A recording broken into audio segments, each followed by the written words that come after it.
Hello and welcome to the Big Think Dimension, the only gaming podcast for the modern gigabrain gamer. I'm your host, Dan Video Games, and with me, as always, are our co-hosts, KZ Excellent from KZExcellent.com. How you doing? I broke my neck because my brain's too big. And Mr. Feel from Mr. Feel's Wild Ride. I have rigging to prevent that issue. Oh, that's very smart of you. And Bob. My brain feels so small. From GigaBoots.com. We'll fix it. You gotta play more Tetris 99 to fix that, Bob. Oh, God. It's like intelligent The Kingdom Cube. Hearts of puzzle games. Just sitting here with my brain envy. I'm sorry, I would make a joke, but the game's existence kind of is a joke. It's like a Battle Royale Tetris game. How the fuck did that happen? No, Dan. The joke is the apparently official Tetris 99 account saying, we're porting this to the PSP. There's no way that's the real official account. Is it verified? It's not verified, but it was started yesterday. Yes, someone grabbed the at. Right. That's pretty good. I'm pretty all right with real. that. Okay. That's a pretty good thing to do. Half the people I follow fell for that shit.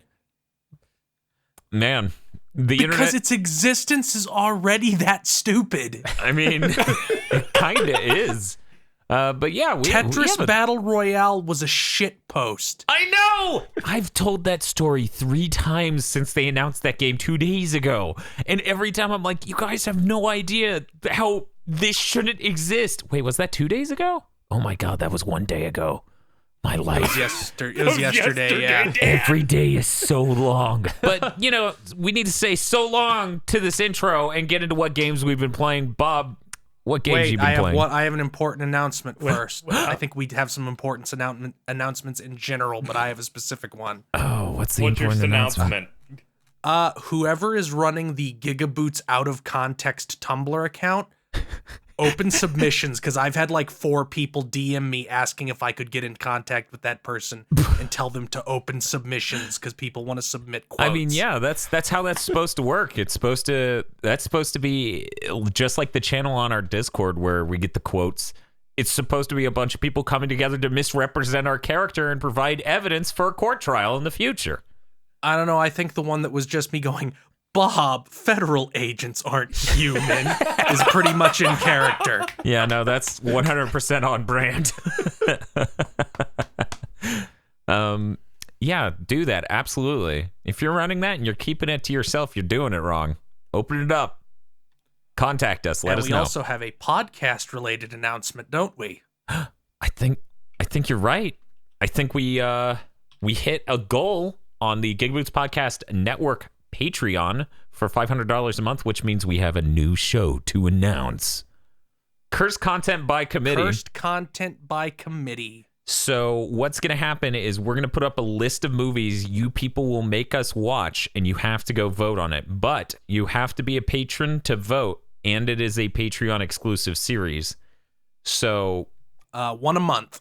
You get one a month? One a month where we have to watch your fucking terrible movies. That you voted for, and it'll have a commentary track like normal Cursed Content Club. This is us handing you a literal club to beat us with, because I am pretty sure what you people vote for, I would never choose to watch. So, enjoy that.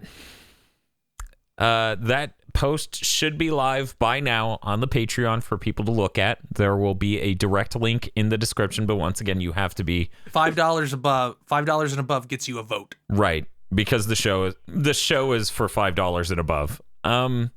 Anyways, with that said, and I hope you're all very excited for us to have to watch what possibly might be Good Burger. But yes, you should. I'm going to cheat and say you should vote for Good Burger because there's Good Burger related news. Yeah. Oh my God. I cannot believe we have Good Burger related news. Kenan Thompson has returned to Nickelodeon to produce a revival of All That.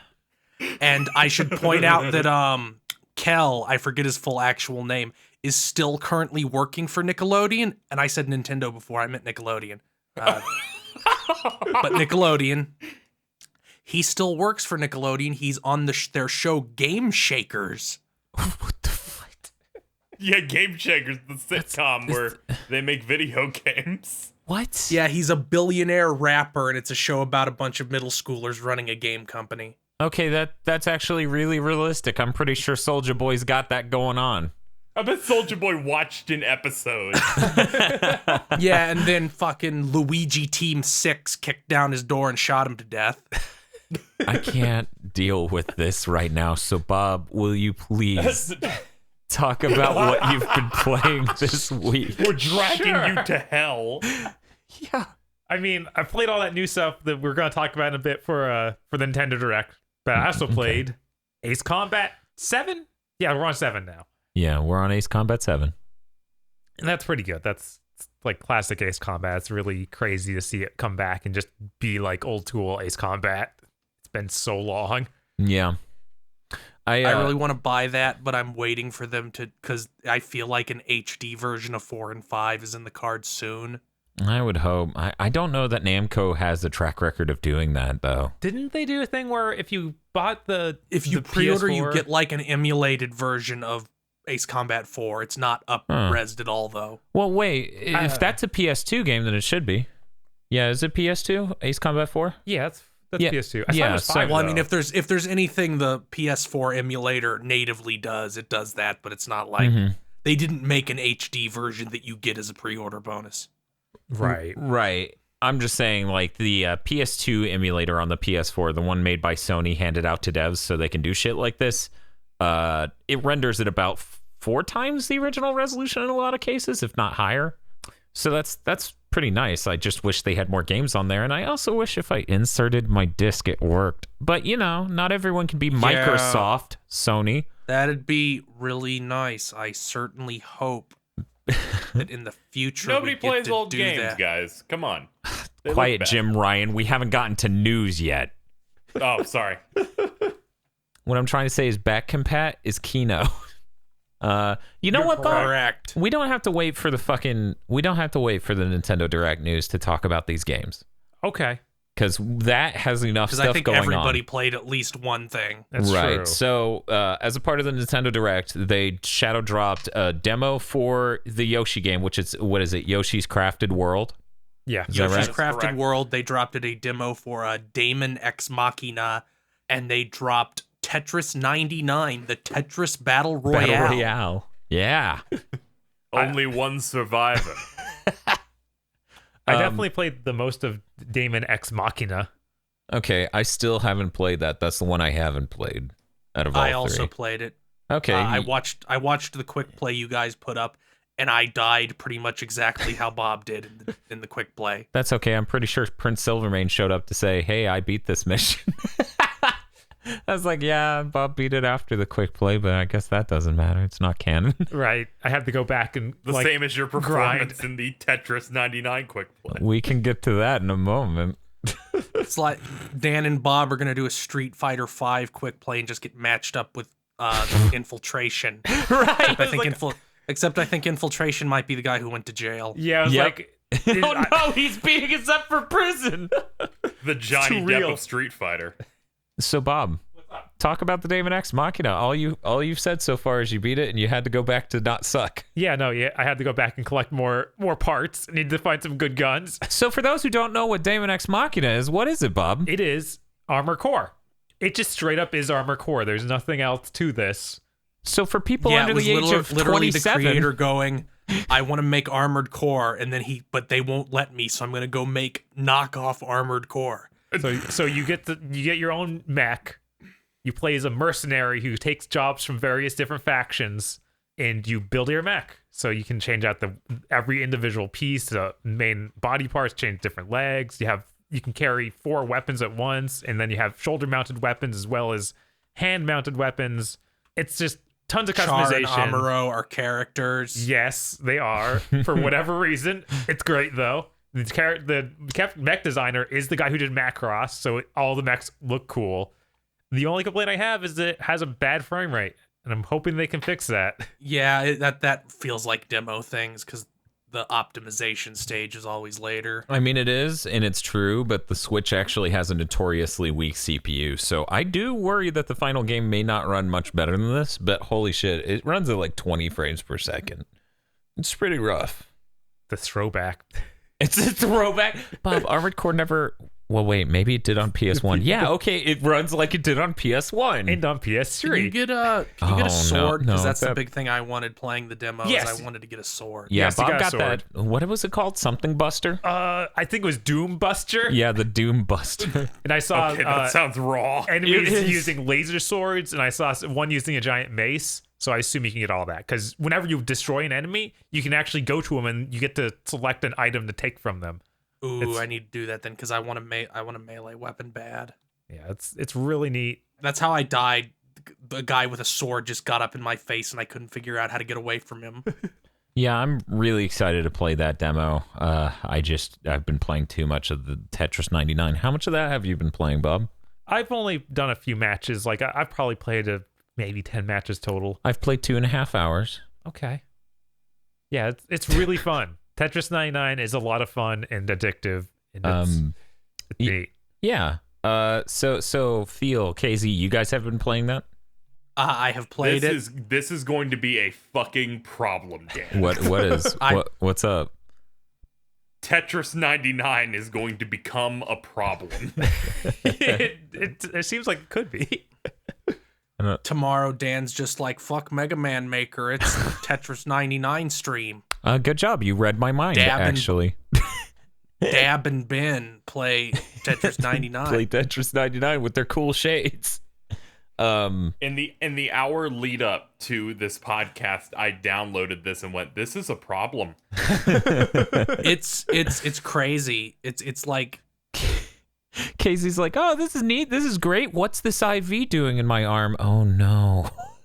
It's See, right here. it won't be a problem for me because the way I do it is I'll play like 32 hours over the course of 2 days, and then all my addiction will be burned out, and I'll just play it intermittently from then on. Like what happened with What the fuck Hearthstone. is wrong with you? Hey, that sounds That's what healthier than what I'm going to do. Yeah, that's what happened to me with Hearthstone. I played like it every waking moment for like 3 days, and then I played it like 2 hours a week forever after that. Until it got bad. So has anyone other than me Yeah, won a I don't even match? have it installed right now. Has anyone else won a match? I got to 3, but I've never won. God, when you get to 3, it just gets fucking brutal. I got But second place. I've only done like 6. Let me tell you, like, when you get to 3rd place, it's number 1 and number 2 going, hey, what if we fuck this guy? You're like, And you just go, ruh-roh. right. Have you seen that clip where it's just like fucking that one room Yeah. in Breath of the Wild where the match starts and 1,000 lines come at this guy? Yeah, actually, Bob wasn't looking, but that happened to me one time. Bob, that's how it looked that one time. You were like, what happened? And I'm like, I died already at like 70. Yeah, no, that happened to me once too. Literally like 10 plus people all aiming at me. I was like, what happened? Some matches just start, and in the first 20 seconds, I've got 12 lines under me. See, the cool thing, though, is that if you're using a proper controller, you can choose to counter and just focus on that. I am not using a proper controller. I'm using a Super NES to GameCube RefNet adapter, and then I'm using that on my GameCube adapter, so I'm using a SNES controller to play Tetris 99, and it's actually pretty great. Got a good D-pad. I'm using an 8-bit do SNES controller that has the sticks on it. Why are you Okay. both using SNES controllers? They've got big D-pads. Oh, I guess so. The 90s are cool. I'm just using the Pro controller. KZ, does yours need a dongle, your 8-bit dough? No. Yeah, Okay. They made ones that work for Switch. Gotcha. Okay. So I have no idea how the latency is on that. You better test it for Super Smash Brothers. You can do a follow-up video where you test that in the wired Pro controller.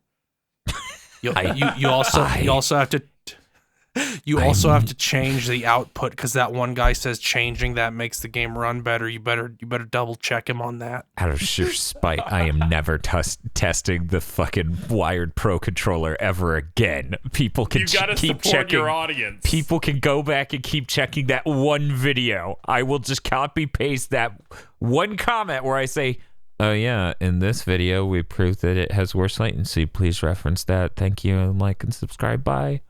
But how worse? The people must know. There's a number there. I don't need that number to show up in every video. It's not a guest How many star. scan lines does it make? God damn it, Casey.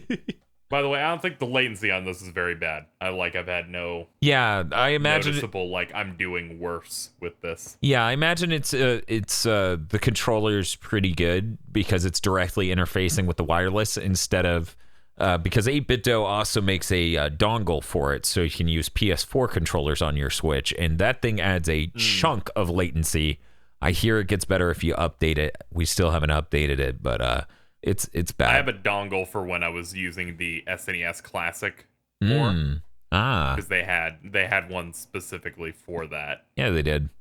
I actually wanted that dongle so that way I could play either Mega Man 11 or Splatoon on a PS4 controller, but the latency's bad enough where it's just like, nah, don't even worry about it. But once again, I need to look into... Splatoon's a drug. Splatoon's pretty fucking good. Tosha's played over how many hours, Bob? What was the last number you heard me? 700, 900? Didn't she have to stop? We're somewhere around 900 or 1,000. Yeah, she's... Look, she didn't stop, but she may have stopped for like 2 days, and that was a good 2 days. It was a productive 2 days. It's going to be wild when Splatoon 3 drops later this year. I mean, to be honest, I would be weirded out if Nintendo didn't make another Splatoon this gen, because Splatoon 2 is very copy and paste from 1. They said they were dropping Splatfest support like relatively soon. Yeah. So I imagine it's coming. Yeah. Wow. I mean, hey, man. If they can do legitimate upgrades. I think next year would be when they do it. Yeah, that's what I'm thinking too. Something like late next year or something. But yeah, Tetris 99, I really enjoy it. I enjoy that you have the strategic options, and I look forward to trying that at some point, but I'm just enjoying the brutal nature of me not having any fucking strategy like a shonen protagonist and just trying to brute force my way to the top every time on this SNES controller. You scream like a shonen anime villain, so it makes sense. No, Dan can't use strategy because that isn't true strength. Yeah, that's not true strength. Of course. We've been over this. Yes. Jiren's very wise. This game's very good. It is really good. I can't get past the 90s during this podcast, though. It's a trap. Oh my god, of course he's just playing it still. I told you it was a problem, and that's why. I'm not exactly sure how this game is intended to make money. I'm sure eventually you buy music or you buy skins, but either way, you have to be subscribed to Nintendo's online service to play it all. Oh yes, I forgot. So this could just be a platform exclusive. Yeah, and they're like, buy our online service to enjoy this insane game. Right, but I think see with the huge success of this, them building it out more and being like, you can buy classic Tetris music, you can buy this, because let's hope it's successful enough for them to make Panel Day Pawn 99. that would be fucking unreal. They'll never do it, guys. I'm sorry. Or Sega gets a wild hair up their ass and makes Puyo Puyo 99. I couldn't even go fucking 6 hours on Twitter without Stupid, who is S2Pid. That's his fucking handle. Without him being like, man, when the fuck am I getting Puyo Puyo 99? And I'm like, God damn it, of course that's what you're fucking saying. And I was there to make the joke of, yeah, well, unfortunately, it'll only be like 10 people then that. So, yeah, you'd never be able to find 100 people willing to play Puyo Puyo. I don't know, got a lot of fans with that Puyo Puyo Tetris release. A lot of people played that. Yeah, we know. We how many copies do we own? A lot. I think we own every version. We own every version, and most of us own a copy of the Switch one. Like Xeon plays it, me and Bob play it, Jeff from GigaBoots plays it, Tosh started getting into it a bit, but it's one of those things of like, it's not Splatoon. Yeah, it's one of those things that's not Splatoon, so that's a bit of a problem for her. I played like 15 hours of that game, a bunch past the story, and I'm like, I can do a 2-chain. I figured that out. See, Bob, it's time for you to body Mr. Feel at that, and then for him to turn around and body you at Tetris Attack. I don't even know if it's been. I'd have to like go through rigorous training to regain any semblance of. Okay, wait, no, Bob, don't say anything. Okay. I got this for you. Go for it. Bob's skill at Tetris Attack is Bob's skill at reading the chat. Oh, my God. it is really That's bad. rough. You just look at his playfield and you go, how the fuck aren't you doing anything right now? And he's literally sitting there going, I can't see anything that'll match up. I don't see anything at all. And I'm like, Bob, this round just started. There are 6 combinations on screen. Bob playing Tetris Attack is just like a 7-year-old playing Scrabble. I have to switch my letters again. I mean, to be fair, at one moment, there was one moment where Bob swapped some, and he's like, I thought that would have worked. And then there was a long pause as he kept staring at it angrily. To be fair, only though, on this podcast will you see a live murder execution. take place. No, it's okay. It's okay. Because I'm used to people in my life not being good at Tetris Attack. It is very lonely. But I actually have already installed on my PC, because there is a fucking Discord out there for this, a PC homebrew version of Tetris Attack that you can play online with other people and has built-in leaderboards and shit. Jesus. Okay, I need to go get that later. I didn't even know. Yeah, that I'll existed. see if my I can hook you lord. up with that. Are we going to Puzzle Hell? Yes. Dude, I was born in Puzzle Hell. That's Okay, how we I need to get off Puzzle Hell, though. Yeah. There's other games to be discussed. Did you guys play the Yoshi game? No. No, Okay, I have not so yet, our quick but I play has want to. Our quick play has not gone up yet because there were audio problems with that. Which if you go watch Nothing's that, ever easy for you. no, nothing's ever fucking easy for me. But if you go watch that video, you'll see how we solved it, and I think it is a sufficient solution. But either way, that Yoshi game, like, you guys know my stance on Kirby games in general. You know, there are a couple absolutely amazing Kirby games, but mostly it's a game where it's not mechanically satisfying, but it's aesthetically like gorgeous and full of cute stuff. And I just It's like candy. Right, it's like candy. This Yoshi game actually adds enough layers, and its ideas for gameplay are novel enough where I really fucking enjoyed the demo, and I did not expect that at all. For those who haven't seen it, Yoshi's Crafted World has a paper craft look to it. Everything's made out of cardboard and paper and stuff like that. And yarn. Yoshi himself is made of yarn, I think. Or wool. Or like felt. He's made out of wool or felt. Oh, yeah, yeah. it's wool, because it's Yoshi's Woolly World was the last one. Yeah, so, and the game's made on Unreal Engine 4, and in-game, it runs at about 60 frames per second. Like, it's kind of hard to see when it drops frames, but it does occasionally. And it has a really, really cool, like, almost tilt-shift, very thin depth of field look to it. So things in the foreground are out of focus until you go to aim an egg at them. So when you go through a level and you're trying to find hidden stuff in the background and foreground, like, it can stay pretty hidden because of that, like, delicious looking blur, that bokeh. And then you aim an egg at it and it's like, oh, there was a moo cow in the foreground, guys. So, like, it's really enjoyable in a way I really didn't expect. And this is coming from a guy who really liked Yoshi's Island growing up. Hated Yoshi's Story, and that was the last one I played. Well, I guess the last good Yoshi game. Yeah, so. Woolly World. I don't know, Yoshi's Story's Yeah, Yoshi. I mean, it's my feelings are complicated. Maybe I need to give that game a chance. I don't know, but you certainly don't need to give Yoshi's New Island a chance. No, with the fucking fart orchestra as its soundtrack. Yeah, no, it's a nightmare. That fucking soundtrack is enough for me to never want to play it, but I know I'm gonna because I'm too curious.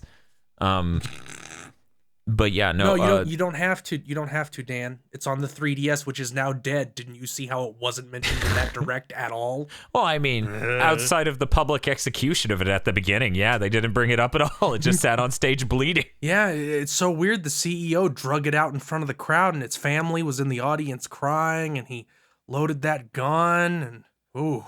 Yeah, it was great. Nintendo not doing anything with the 3DS anymore is them taking off the weighted clothing. Mm-hmm. Yeah, I'm really happy that we finally got our first Direct with no 3DS stuff, like announced or planned or anything. But we are still getting Persona Q2, right? Yeah. Well, that's on them. So. Somehow. Yeah. That's gonna sell. That will sell 3 copies. I'm sure. Bob, did you play anything else this week? Fucked up. I was gonna say 4. Do it. Price is right as ass. Say it's 4, and now if it's 10,000, you're right. And then Bob says 1. We just won't sell. I hate that on The Press is Right, where somebody gives like a really accurate price. $1. The next person goes, 31 and 25 cents. Yep. It's terrible. I mean, I played Devil May Cry 3 for our Let's Play. Oh yeah, that's right. We finished out that Let's Play. The episodes will be coming out. Eventually. Yeah. No, I imagine it'll all be out by the end of next week. That's the game plan. Anything else, Your Bob? plans always come to fruition. Not really. That was about it. Always. Dan has never once made a plan where anything went wrong. He has the greatest luck of any man I've ever known. He plans for this to come out on Friday. Invite this time. Shut up. Hey, KZ, how about you shut up and talk about what games you've been playing? Or was that All it? right. Is it just Tetris 99, which you are currently playing? Actually, I just lost. God damn it. Came in 53rd. I gave it my best shot on that one. So, aside from Tetris 99, which I think is really good, I've been continuing to comb through Kingdom Hearts 3. More specifically, the gummy stuff over the past day or so. How are you enjoying that? Trying to finish that. There's a lot to do Yeah. in that aspect. I fought the super boss of that game, which was the giant Einhander ship. Okay, I wasn't sure if we were going to say what it was from, but yeah, I still haven't fought the giant Einhander ship. I need to. It's okay. They named like a trophy after him. Yeah, that's fair. Yeah, and if you use the Einhander ship you get in the game, it plays like the original theme. Oh from that my game. fucking god! I Yeah, need to do that otherwise it's right like after an this updated podcast. modern remix. Jesus. Okay. Yeah, that's really clever. That's incredible. It's incredibly hard, but Yeah. when you beat it, they give you a ship that's so good that when you go back to it, you can kill it too fast to get an A rank. So you have to go really slow. Man, the fucking scoring system there. I've actually finished things so fast it gave me a B, and I was just confused. It's like, no, you gotta deal more damage. Yep. So for that one, I used like the ultimate ship, and you just shoot the things that the boss summons for about 4.5 minutes until you reach 1,000,000 points, and then you can go and rip them apart. Man, that's weird. But I polished everything off on that, and it felt good. I feel dumb that I've been spending so much time being like, don't say that. Don't say it's an Einhander secret boss. That'll be spoilers. And I'm like, to who that knows about Einhander? Like, let's be real here. Einhander's old as hell, and basically no one played it. Yeah, nobody played that game. Anyone Not a who fucking liked soul. Einhander would like to know it's in this game, so you're not spoiling it for them. People go, I don't know what the fuck that is. Yeah, we should be able to check that out and do a video on it sometime in the coming months, but that's a bit out. That game's really cool. Yeah, it is. It's fucking dope. I adore that soundtrack. It's so good. Yeah, that soundtrack's incredible. That was a real fucking era for Square, dude. Like, they had fucking Parasite Eve. They had fucking Einhander and Ehrgeese and the Final Fantasies that were good. It was a good They fucking made time. so many bizarre games during that era. Yep, and that's not even including Toe Ball. Brave Fencer was also that era. Yeah, They Brave so Fencer. much. Yeah, no, Yep. they were kings of the PS1. And then the PS2 came out and it got weird because their whole company crashed because of a fucking movie that was dog shit. Thanks, Hawaii. That movie was made in Hawaii for anyone who doesn't know. Oh, okay. I didn't. I thought this was like a weird Pearl Harbor dig. No, you knew KZ because he's mentioned it before. That doesn't mean KZ absorbed it.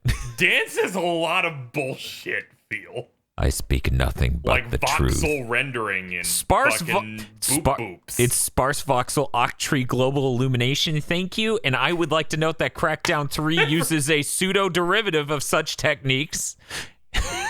Okay, when you get to octree, it sounds fake. I know, right?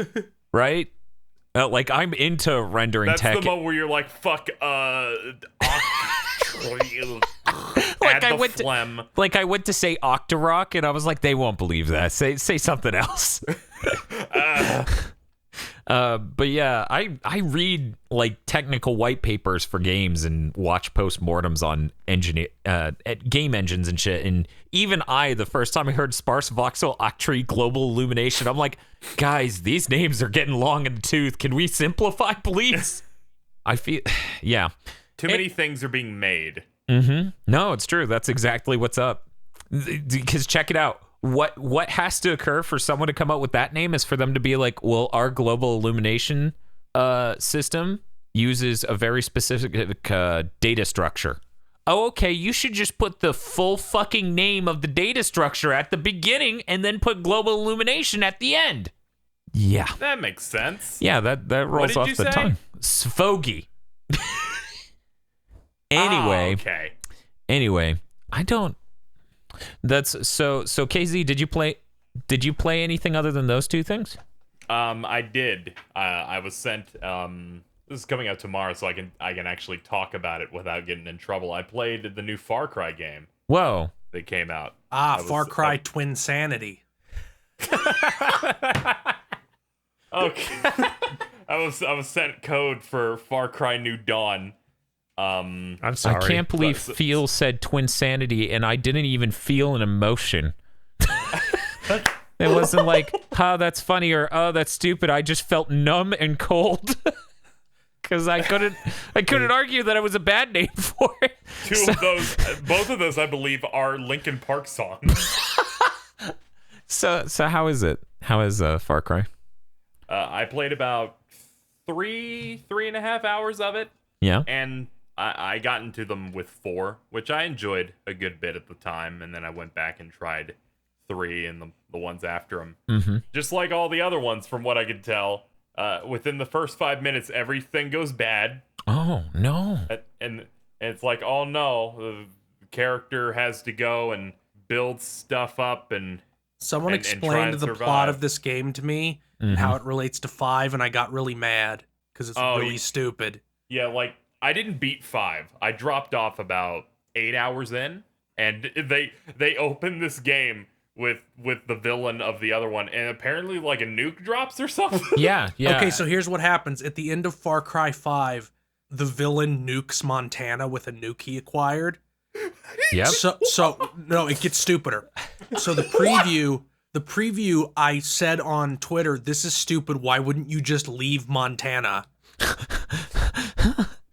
But it turns out we're now completely post-apocalyptic because there had just coincidentally been a nuclear war at the exact same time that bomb went off. Yep, that's what they're going with from what That's I the plot. understand. So you achieved nothing in Far Cry 5. No. It's just that you didn't achieve anything anyway because he set the nuke off. But their excuse is because I feel like they realized halfway through development that this didn't fucking make sense with the plot of 5. So they just said, okay, coincidentally, there was also a nuclear war at that exact moment. Fuck it, other nukes happened too. All right. Now, I started playing it, and you play as like the head of security for, I'm guessing, the military or something. I was half listening when they mentioned what my job was. And things go bad, all but you and like I think one other character end up like surviving a raid, and then you're separated, and then you meet some of the people you were sent to help in Montana. And you're like, we gotta defeat the highwaymen, which are this game's version of raiders, and you go around different places, rescuing people, trying to build a team of resistance members, which I assume will build things out, and it's Far Cry. Yeah, so there's the big map. You have different regions. It's the same map, but it's like different. It's different from the Far Cry 5 one because there's a lot more pink.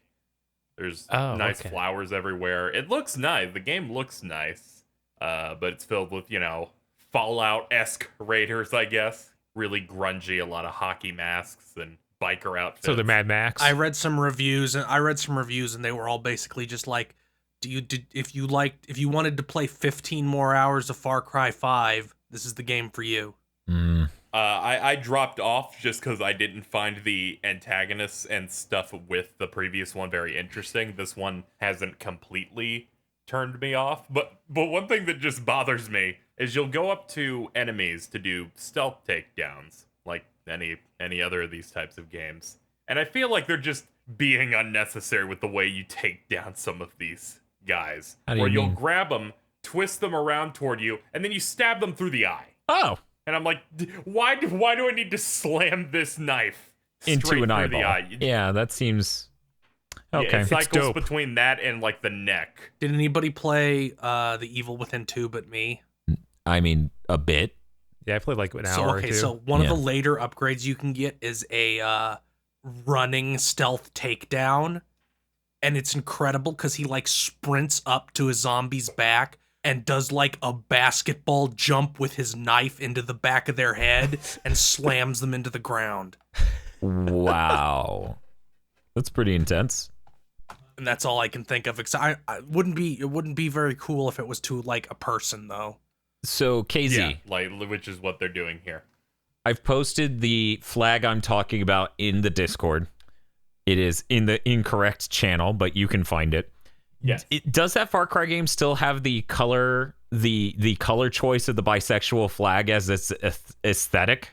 Like, is it still mostly those three colors? Because the trailer was really heavily those three. Oh, that was just them stealing from Rage 2, Dan. Right. Yeah, that's what. Yeah, there was the pink motif, and there's a lot of really nice like purples and colorful blues, flowers and that type of stuff. But they're still using stuff like yellows in like the UI and the mission markers and stuff. So it doesn't feel. It feels less Rage 2-y.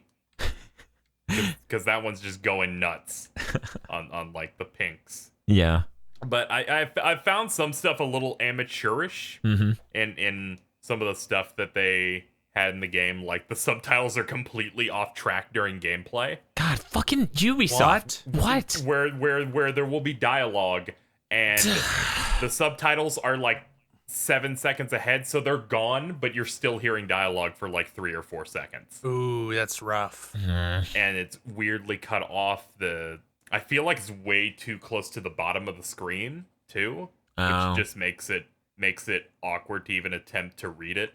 One of the first missions you do in the game, in the first like hour and a half, is you have to rescue one of your team members from the start, and you go through like a mining area. You pick him up, and then you do you're on a turret. He's driving like a motorcycle. You're doing one of those auto-scrolling type of stages. They repeated lines, I think, almost as often as like a Tales of game. Of, they're behind us. The enemy's behind us. They're flanking us. Shit like that. And I'm like, really? Good lord.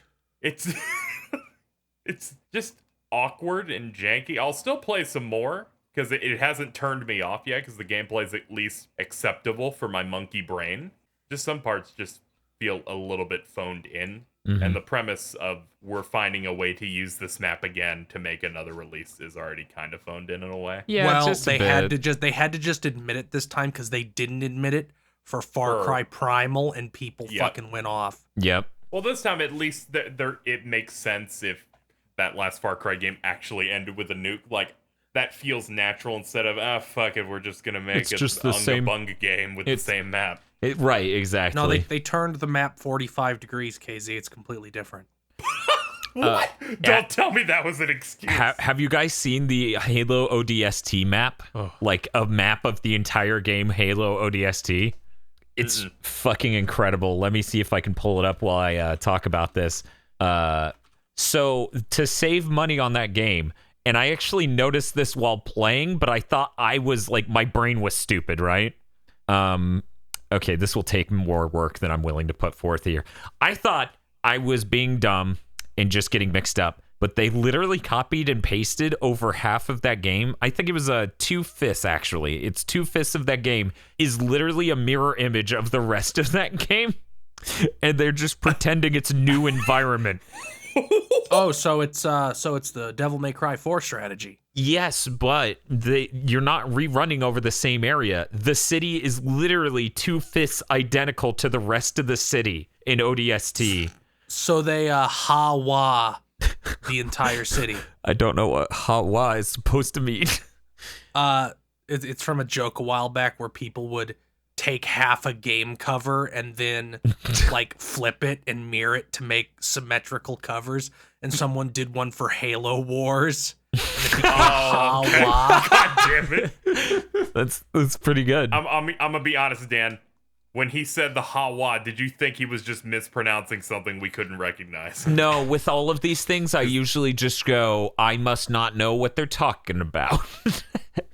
But yeah, no, I thought it was crazy because when I got near the end of that game and Bob was there, we dive bombed the whole game in one sitting on like launch day or something. I was like, I feel like we're going in. Did we go backwards? Are we going the right direction? Okay, I see ha-wah now. Yeah, I posted it. Like that's nuts. But anyways, it just makes me think of that level of thriftiness with your content. Oh, I wow. lost the Danky Kang. There's one more thing I wanted to point out about this new Far Cry that came out. Yeah. In this first big stage I went to, we go to this mine. I break through like one of the entrances, and there's a safe, and you can do lock picking. And they said, oh, you need to unlock the perk for it because that's their leveling system. Mm-hmm. And I went in, and that one needed 6 coins, the credits that you do when you level up. And I had 5. And they said, "Hey, would you like to pay real money to level yeah, up that's been in there. That's been in there for a while. Yeah, it hit me though because I'm like, this is the fastest I've ever been told to spend money in this single player game because that game gets started quick. Have you not played the Assassin's Creed like 2 minutes? In the last 2 of them? Yeah, because both of those basically as soon as you can play, they're like, "Hey, you open the pause menu. Mm-hmm. You want to buy something with real money?" Yeah, they call those time savers. The recent one was the worst with that, where you just make no fucking progress in that new one. Yeah, we made this a really painful grind and based it on the MMO. You want to give us money to skip that? Yes, the Shadow of War strategy. I played a good amount of Odyssey, and man, do you just not move. They finally gave up and took all that shit out of Shadow of War, though. I think it's because they couldn't sell anymore, and they were like, oh man, this might be a goodwill move. Did they get rid of the goblin that rubs his hands? That is so hilarious. Somebody at that company fucking hated being forced to have that shit put in. Did you know about this, Dan, Bob? No. What's up? When you buy the shit in Shadow of War, there's a character and he's an orc that looks like a used car salesman. Oh my god. And he's like rubbing his hands together and going, "Yeah, do you want to buy my time savers?" Good lord. But that's it. That's it for the games I played. Real quick, I know we moved past this point, but it's still on this game, and I wanted to note it before we go.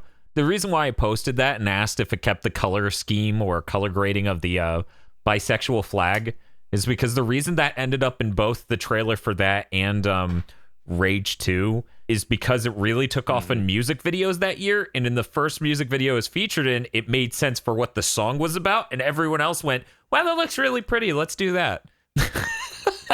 Which upset a lot of people. It's also kind of the I mean, that color scheme was already kind of getting used with the what the hell is it called? I don't know. Those are my 3 favorite colors, basically, so I'm totally cool with this. I was like, oh, I thought every music video just decided to look fucking awesome. The like the retro wave shit. Oh, you're talking about like, yeah, the 80s synth like wave. Neon punk shit. Future punk. Yeah.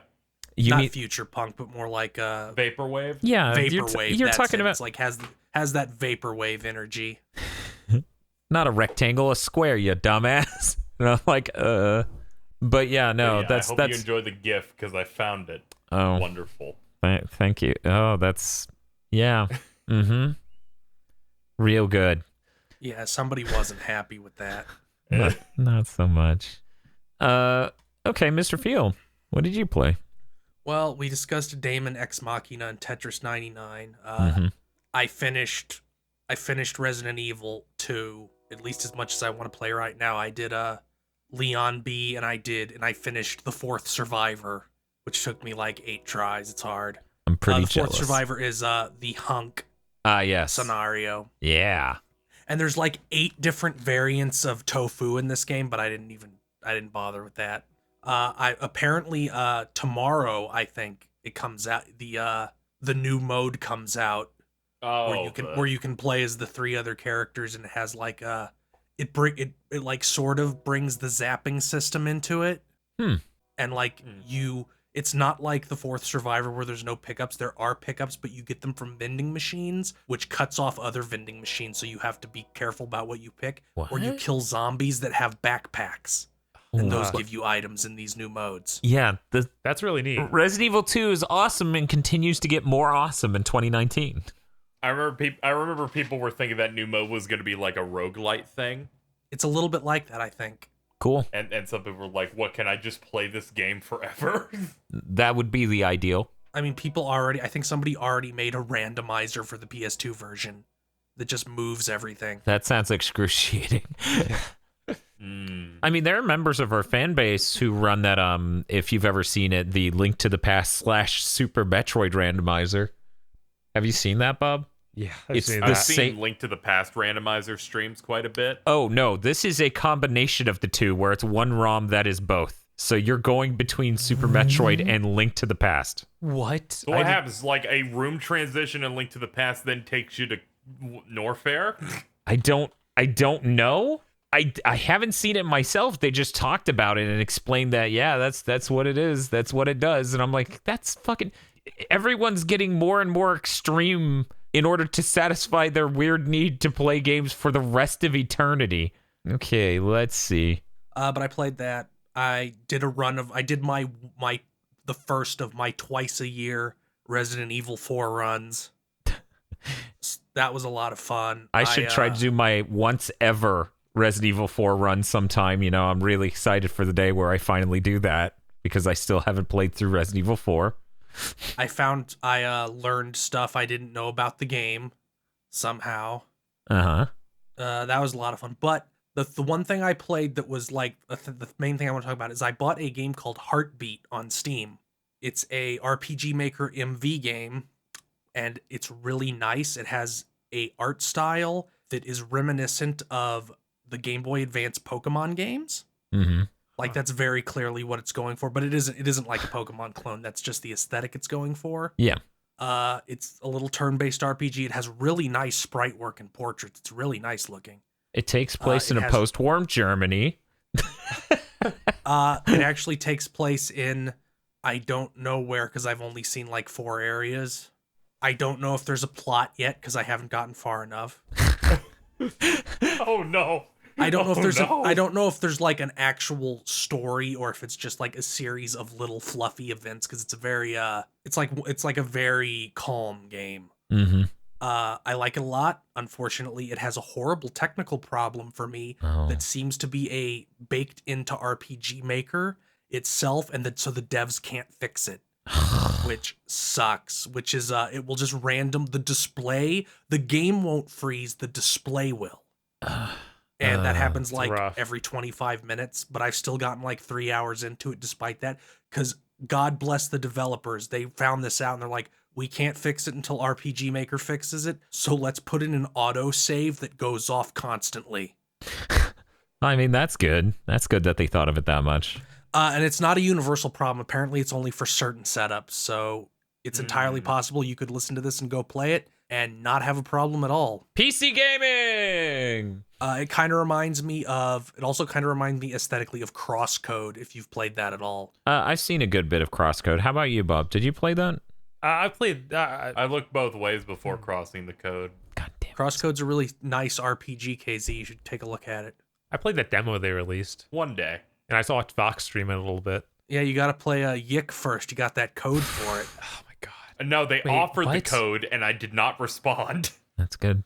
Coward. It's fucked up how I only get offers for Yick and Ubisoft games. Yeah, but that's the big thing I played. Like I played, And 20XX. but yeah, that's basically all I played. I played the stuff we already talked about. I played Resident Evil, Okay. and I played that. Well, then I'll go ahead and cover what I played. But real quick, KZ, 20XX, way better than those other games. Fucking register that. Yeah, I got a Switch code for that. Haven't messed around with it yet. A Switch But it code, looked neat. nice. Yeah, it's pretty neat. It's a bit cheesecakey, where it's like, this isn't maybe designed super great. Maybe isn't the best art. Maybe isn't the best music, but it's pretty fun. It's we gave it a chance. The premise of Mega Man, but it's roguelite, yeah, appeals to me. yeah. I like Mega Man. I want to play it for fucking ever.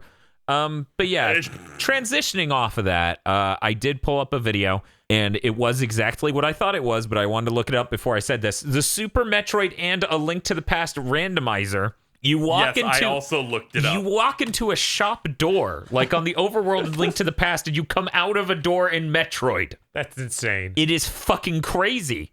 The description: spreading items between the two games, you can find super missiles and A Link to the Past, and Yep. rupees in Super Metroid. Yep. So Bob, after you finally beat Link to the Past, when we do the Avenging My Youth for that, we're gonna have to play this. Great. I saw a Super Metroid segment shooting through one of the blue doors, running in, screen goes black, and Link comes out of a house. They need to. You know what? I'm gonna wait for the inevitable version that also fucking throws in Mega Man X and in Super Mario World. Yeah, I would really like. The problem is you need your game to be really items oriented for these randomizers to especially work with them. So if somebody could, I don't know, get Symphony of the Night to cross over with anything else, that would be good. I was gonna say, give me Link's Awakening cross with Symphony of the Night. I'll play that. Just make Dan's Day and combine every Igavania into one massive super Igavania. That would be the best case scenario. The Castlevania Game Boy Advance modding community isn't big enough. I feel like more needs to be done there. There's this one guy who keeps making mods of Aria of Sorrow that makes Bob laugh because it's like, Like what? Well, God damn it! I need to know.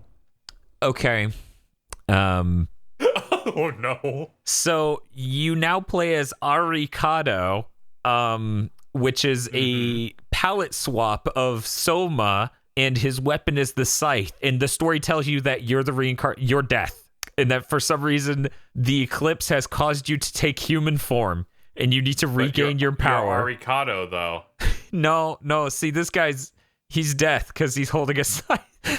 That's pretty good. This guy. This is like those weird Game Boy Advance Fire Emblem story hacks Yes. Correct.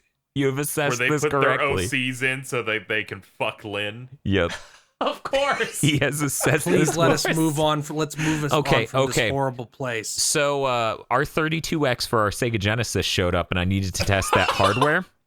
Oh God. So I booted Knuckles Chaotix, which is which is one of the main reasons we got it for the next Sonic month. This is the fun you get to have this week. Oh God. I had to make sure that it worked, and so I listened to Door into Summer, one of the greatest Sonic songs ever, for about 17 minutes straight. And decided to get the, play the actual game, make sure it was still functional. At first, for those who don't know, the 32X operates in a very weird way. You stick it on top of your Sega Genesis, you run a video interconnect cable to it, and then you plug your video out cable into the 32X. So what it's actually doing is it's taking the original image from the Genesis hardware, sticking it into the 32X, and doing an overlay of its own graphics. So one, our RGB cable wouldn't fit at first, so I had to shove it in so hard that it was fucking scary. Where I'm like, I'm gonna break this fucking video cable. This thing isn't cheap. It costs like $37. But eventually it went in. The plastic housing around the cable finally went in properly. But on first boot on Knuckles Chaotix, the overlay graphics were fucking, imagine static, but instead of it being like black and white, imagine the graphics are having static. So they're either drawn or not drawn. So the background would be fine. And then Knuckles in the foreground is like flickering parts of him at random. And I'm like, shit, this thing's fucking broken and or haunted. So Both. it does this for like 30 fucking seconds and then it stops. And I'm like, okay, I guess the rest of my night is booting up a bunch of 32X games and letting them run the intro demos, the attract modes, and seeing if they have problems. So I listened to Door into Summer for 17 minutes, and it fixed itself in the middle of me listening to Door into Summer. And I was like, okay, maybe I should play the real game. So I played Knuckles Chaotix, and oh boy, it sure is Knuckles Chaotix. And then it stopped having problems, like entirely after 40 seconds. And I'm like, okay, let's test the other games just to be sure. So I booted Calibri, the flying shooter where you play as a hummingbird. And then after that, I booted Doom. And then after that, I booted Virtua Fighter. And holy shit, Virtua Fighter on the 32X is hilarious because it is so close to being a good version of Virtua Fighter, but the music's all completely fucking wrong. And it just looks chunkier and runs just that much worse. And then I just let it run the intro. I can't imagine it. You know what's going to be really funny? What? When it stops working at a very inconvenient time. Yeah, that's going to be hilarious, Phil. You know, whenever you have to make content with it. Luckily, there's no Castlevania game on the 32X, so the only month that needs to worry about that is Sonic month. I also checked it to... I let it run the intro to... Hey, Bob, what's the name of that fucking... Blackthorn. That's the name of that Blizzard game, right? The one with the Blizzard one. Yeah. So I let it run the intro to Blackthorn, and I just watched the game play itself. It's amazing that some... chump is like, he played out of this world and was like, what if instead of being interesting and artistic, the main character was a really buff dude with a wife beater on and a shotgun and he shot these aliens? It was a different time for Blizzard. It was a very different time for Blizzard. They made that at the same time they made their DC fighting game for the Super Nintendo. That was a hilarious age. Didn't they fucking make the Death and Return of Superman? They did. Yeah. I never beat that. Someday I need to avenge my youth and beat that fucking game. That game, yeah, I rented that and it kicked my ass too. They'll never return the heights of those days. Oh yeah, no. Heroes of the Storm is nowhere near as good. But yeah, so the 32X seems to be operating fine. That's all good. It is noisy as fuck though. Because it has the noise caused by our Genesis compounded with the noise of a noisy cable taking it over to the 32X and then spitting it out to the TV. I am not going to invest the money to fix that. All of Dan's explanations put him out of breath. Yes. So I'm not worried about that. That's all done. The 32X is done. I was talking to people in the Discord about, yeah, we should do a 32X game roulette stream, and Bob goes, yeah, the only game roulette stream where we can literally play every game on the platform in one stream.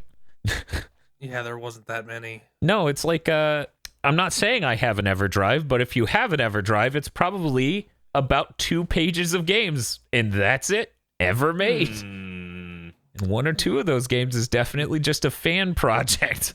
One of them is the canceled X-Men game for it, where you played as, oh god, what's the guy who comes from the future? Cable. You play as fucking Cable. It's really fucking weird looking. Cable? Oh yeah. Yeah, that's how I pronounce it. DeCable.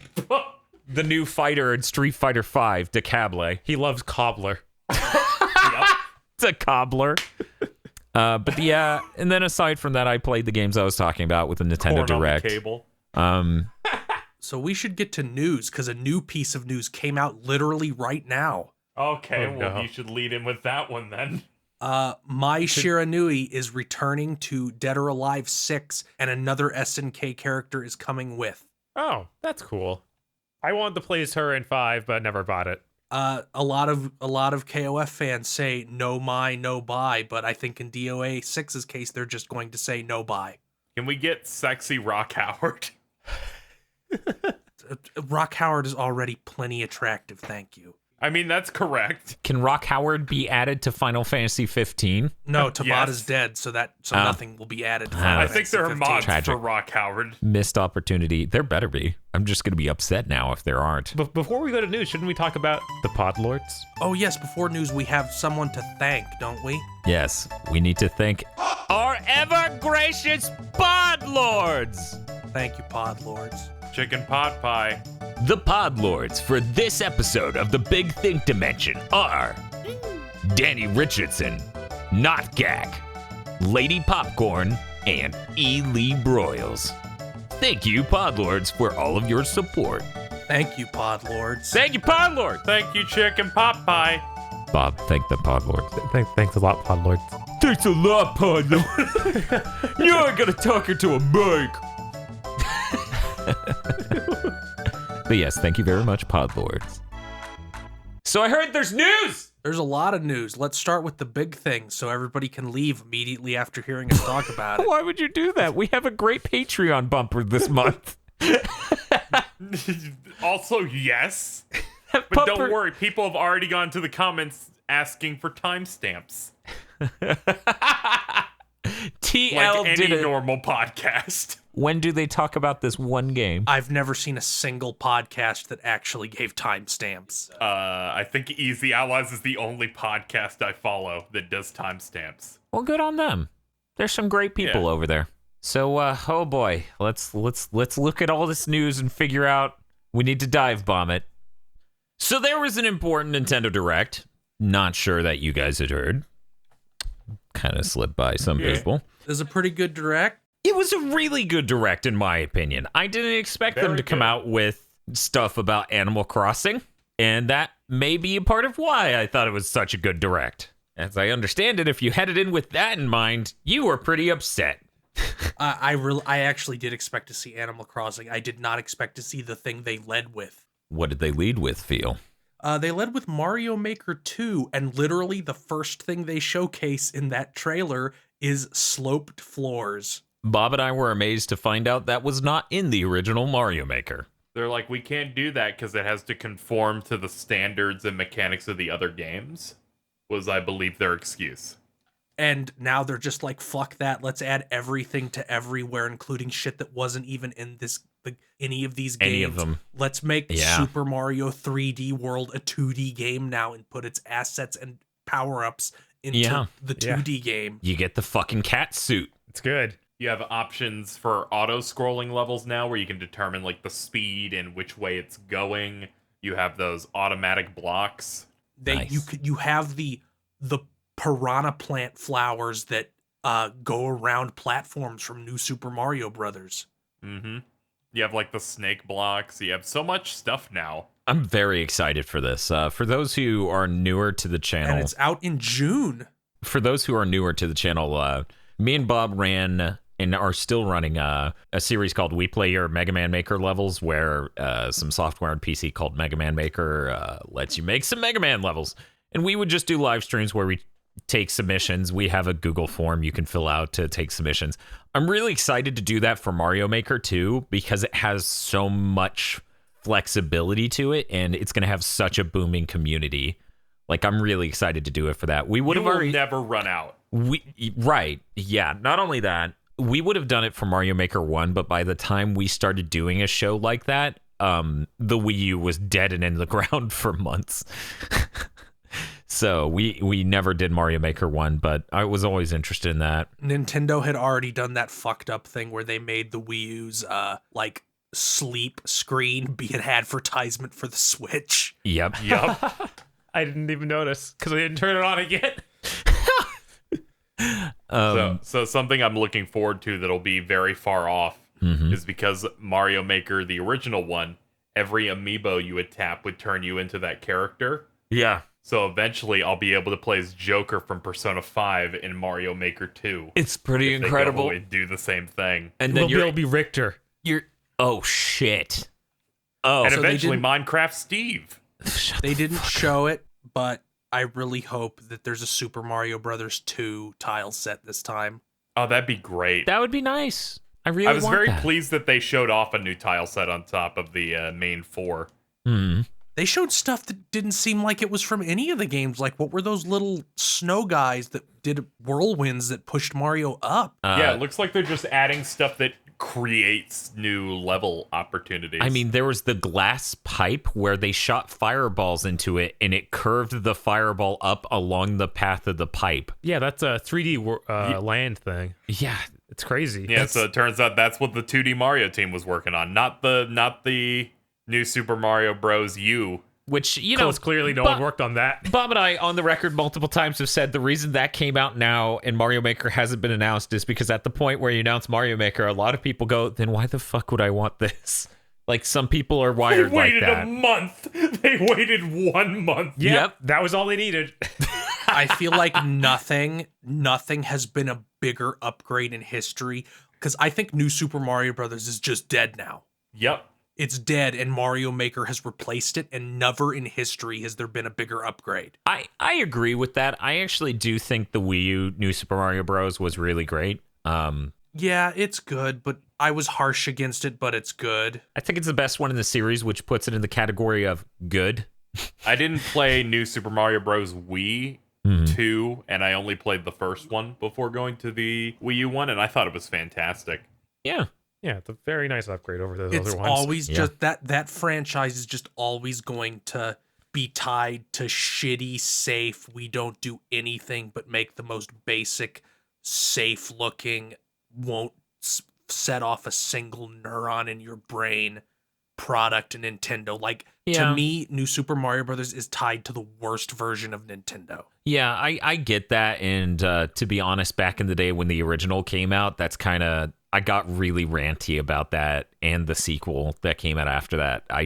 They really upset me in a way where it's like, it just doesn't control as well as the 2D games. It's cheaper to make. It was the Wii U one that finally got me to go, okay, they made a good one. I can calm the fuck down. And then they made that, what was it, New Super Mario Bros. 2 with all the coins, and I'm like, fuck you, I'm not even trying you. I think that was before you. And then the Switch remaster also kind of was digging back into Nintendo being boneheaded. We got a good Smash. In 4-player mode, it looks like you can. Some people are forced to play as the easy mode characters. Yep. Because they won't let you use 2 of the normal Toads at the same time. Yep. Yeah, just Nintendo doesn't like options, and I don't know why. Because they view themselves like a Japanese sushi chef where they know what is best for you, customer. They straight up said that, I believe, in regards to Splatoon. Yeah. Like, there's an interview where they said, you think you know what you want, but you don't. That's legit their attitude, and at the end of the day, it keeps them from being reactionary and making terrible garbage. It hits them! And it also, it helps them... What are you talking about? Nothing. Don't worry about it. There are no examples of video games that are completely reactionary to what's already on the market and supposedly is doing well. Speaking of reactionary games, let's talk about Fire Emblem 3 Houses, because there's one aspect of it that I think is really funny. Okay, shoot. They completely fucking stole the story from Trails of Cold Steel 3. I can't. It's okay, only 10 people play that, so who cares? Well, a lot more in Japan played it. I can't deal with That's a big franchise over there. But I just think it's funny. That game came out 18 months ago, easily long enough for it to have influenced development of this. I don't... And they have the same story. So there's like 3 warring kingdoms, and it's specifically, it's you're the teacher now of students, and the students are your party. Okay. So if you missed the direct, Fire Emblem 3 Houses, your create a character, your my unit is the term, is a professor at a school for military officers. And for some reason, students from all 3 nations are in this military school, which seems very odd. It's like in the center of the map, so it's like a neutral zone. Yeah, it's like the church's military school, they will probably be the villains. But a lot of people were very speaking of reactionary, a lot of people were very reactionary about this setting, which I can see why, because it's hilarious. It's just like Fire Emblem has anime high school. Yeah. It's like it doesn't like looking, if just being told it seems ridiculous, it seems less ridiculous in practice. I think having since they said fuck it, we're not gonna make a linear game where you have to level up with limited enemies and can potentially have a bad run and have to restart the game. Since they dropped that aspect, it makes sense to to change the formula. So you have like a base, and I'm sure you're going to be able to upgrade the school and do stuff at the school. They already show you like walking around. So it makes sense to have that. They showed training activities for your units as well. So it looks neat, except for visually where it looks like garbage. Wow. It looked Harsh. fine when I was watching it. Harsh. So I don't. Yeah, I mean, I'm looks not. okay. I'm not saying it looks top shelf, but I wouldn't say it looks. Yeah. It doesn't look Dead by Daylight. It looks several steps above the last game. It doesn't look Assassin's Creed 3. Holy shit! Can we talk about that? Tecmo Koei is helping development because apparently Intelligent Systems doesn't know how to make games in 3D, so Tecmo Koei is helping them use the Fire Emblem Warriors engine to make this. That's hilarious. That's not why you want. There's a reason why. It's they Why? need more of their staff to continue to ruin the Paper Mario franchise. Please let's pretend that isn't happening, even though I'm sure It's it is. very much happening. Hey, Bob. What's up? You excited to one day give the Paper Mario franchise a chance? Not really. Oh no! The Man. first two are fantastic. They're some of the greatest games ever made. And then after that, it's just sand. No, see, check this out. Here's the arc here, okay? Me and Bob, we're good childhood friends. We both fucking snubbed that game because it wasn't goddamn Super Mario RPG 2. Yeah, you're totally that guy that would do that. This many years later, I'm ready to give it a chance, but Bob, his cold, dead heart still isn't open to it. It's still like, I just can't be excited. Paper Mario is pretty alright. Paper Mario is an 8. Thousand Year Door is a 10. What about Mario and Luigi? After that, it's that goes 10, 6, 9, and then it flatlines. Everyone write this down. It's important. Yeah, it is very important. I have an issue with Mario and Luigi games where I enjoyed the first one immensely because It's there's one. a lot of It's tied with Thousand Year Door for the best Mario RPG. there's just some really fun. Yeah, you're leveling up like a normal RPG. You're getting your stat ups and different bro attacks where you time certain button presses to do specials. And I played Dream Team. That was the latest one I had played. And I'm like, you're not getting a lot of new skills. You're just getting items that do dumb mini games to do your attacks. Bob, It Bob, felt less like your characters were getting stronger and more. You found a giant ball of Luigi. Bob, Throwback Thursday to when Field just implied that two games that aren't Super Mario RPG are tied for best Mario RPG. Yeah, no, that's crazy. But I got one more thing on Fire Emblem. Listen, I paid $70 for Super Mario RPG the day it came out. Good lord. I loved that game. Superstar Saga and Thousand Year Door are better. I would say that they are all the best in their style Bob, and are you, equals. Bob, you have things to say about Fire Emblem that don't involve me shouting or I'm getting just- mad? Fire I Emblem, think they're equal, Dan, not better. if Fire Emblem is going for the setting, they're going Yeah. to have to do a lot if they want to keep the waifu system of choosing a bride. Because oh my god, No, they don't. No, they don't. Because your character is young. Just make all the students adults. It's a military school. They're all 19. That's still creepy being the teacher and dating your No, kid. because no. Because they're all nobility. You don't have a power advantage over them. They're fucking princes and princesses. It's not It's grooming. still- Journalists will find a problem with it. It's Well, they'll still find a problem with everyone fucking else will not. everything. Yeah, it has Fire Emblem in the Yeah. title. It's now their goal to find a problem. right. Waypoint is going to write an article about Astral chains complaining about police brutality. Wait, I thought my God. Waypoint yeah, went they're under. shut the fuck down, so no, Wait, they won't. really? Yeah. No, they aren't. They aren't? That was a rumor. God damn it. Oh, okay. I hate They rumors. survived. They survived this round of Vice layoffs. Oh Oh, my neat. god. Fucking Hunger Games over there. This will be my first Fire Emblem I'll go through the entirety of. I played a little bit of Awakening and thought it was okay. And I just couldn't get into any of the other ones. But Did you try I'll jump- Echoes? no, but what year did it come out? Last year Yeah, that's your answer. or Right. 2007 to 2017. A 3DS game that came out after 2013. You know, I had a lot of fun with Awakening. I couldn't stand Fates. I could not get through even one game, even though I bought both of them.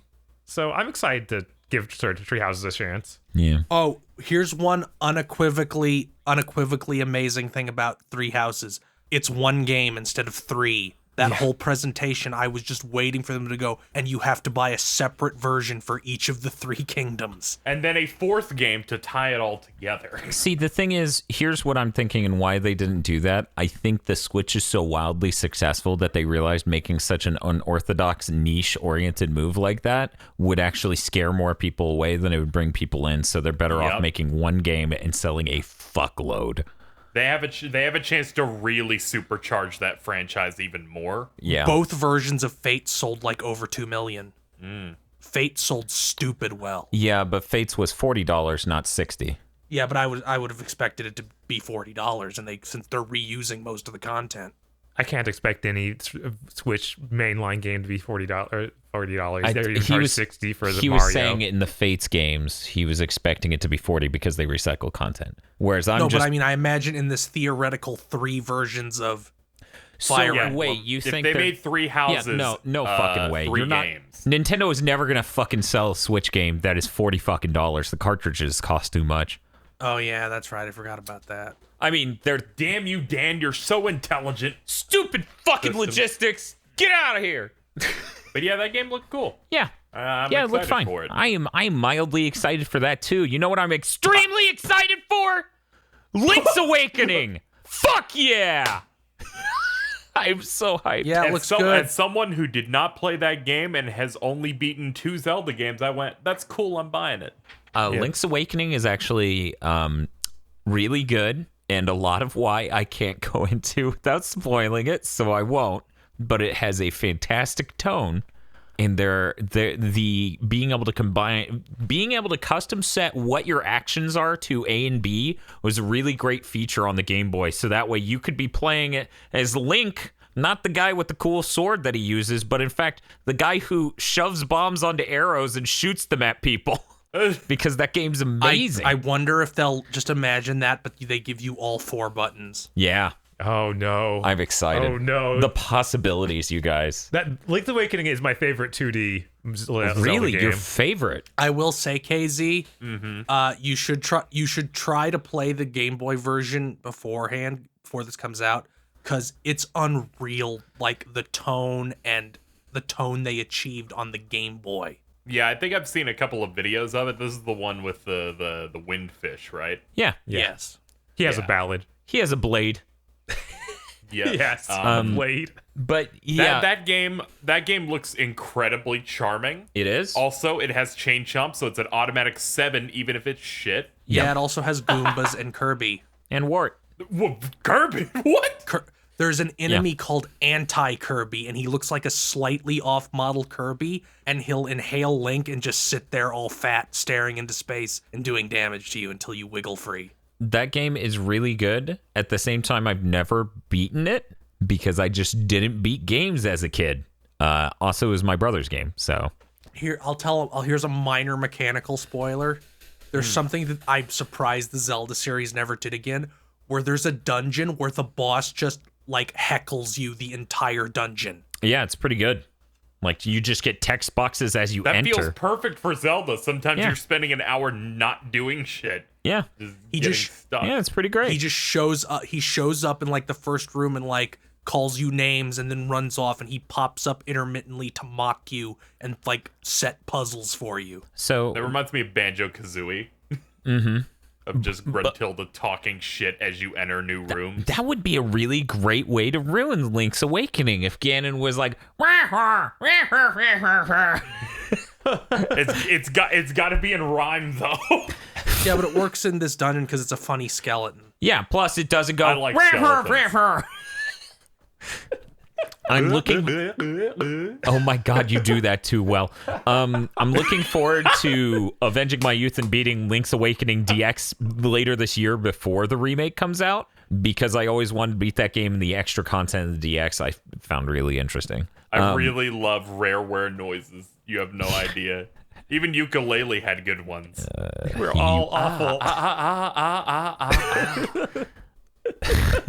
You're a bad man. They're vicious. But yeah, no, that I do like the stylistic change too, how it looks very unique compared to all the other Zelda games. Because It looks like they're going forward with the our aesthetics are now based on actual things thing that a lot of Nintendo games have been going on because they look like little wooden toys, like on a diorama. Yeah, I was gonna say it has a very diorama feel. Link's eyes freak me out. It looked like at first glance either clay or toy, but more toy-like. Something that Because bugged they already me. got clay with that bad Kirby. Something that really bugged Canvas me sequel. is they did that thing that people do way too often, way too easily, where if they really love a new thing, they talk about how it's objectively better than that old thing. So, like, I saw a take on Twitter where someone was like, this is great because they didn't use an aesthetic like Breath of the Wild. They used this aesthetic, which is objectively better for a video game. And I'm like, holy fucking People, That is insane. Stop it. I thought it would... Zelda Wow. aesthetic discourse has always been psychotic. I just stay away from it. Well, yeah, because Right. they're fans of Twilight Princess. Everybody pull out your knives. I think this is really, really great, where you have the objectively better than Breath of the Wild aesthetic. Meanwhile, I saw 6 different takes that go, Nintendo showing how soulless this project is because it doesn't look the way I wanted it to. I mean, when okay, so if anyone Meanwhile, hasn't, I love this art style after seeing the trailer once. if anyone hasn't fucking put it together in their goddamn brains yet, the decision was clearly made based on what the gameplay was, a top-down view of Zelda. They didn't want to change that, and then they were like, what's a neat aesthetic for this view? And diorama is fucking perfect. And I'm really interested and glad they did a new, different look. It's also neat how you could totally port this to an Earthbound related thing as well, the way the faces look. Yeah. Yeah, they're disturbing. Yeah, too bad. That's the one where I'm like, please don't. I feel like changing Earthbound at all would ruin something.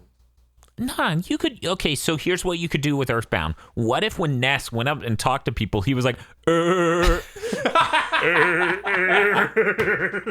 I feel like even making the music orchestrated would detract. I agree with that. There's something about the lo-fi sample on the SPC, the sound chip for the SNES that really fits Earthbound.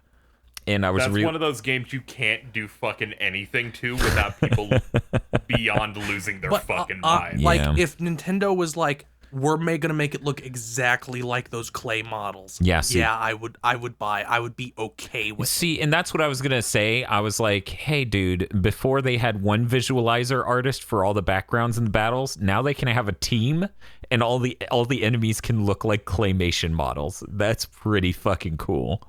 Nintendo's obsession with different visual styles in games is really, really cool. Yeah. Between like Yarn, the cardboard, the claymation stuff in that Kirby game, even if I didn't like that one at all. I mean, Yeah, someone likes crafts there, which is why they did the Labo, and then that fell into the fucking furnace. No, didn't it sell fell for- into the Yoshi game.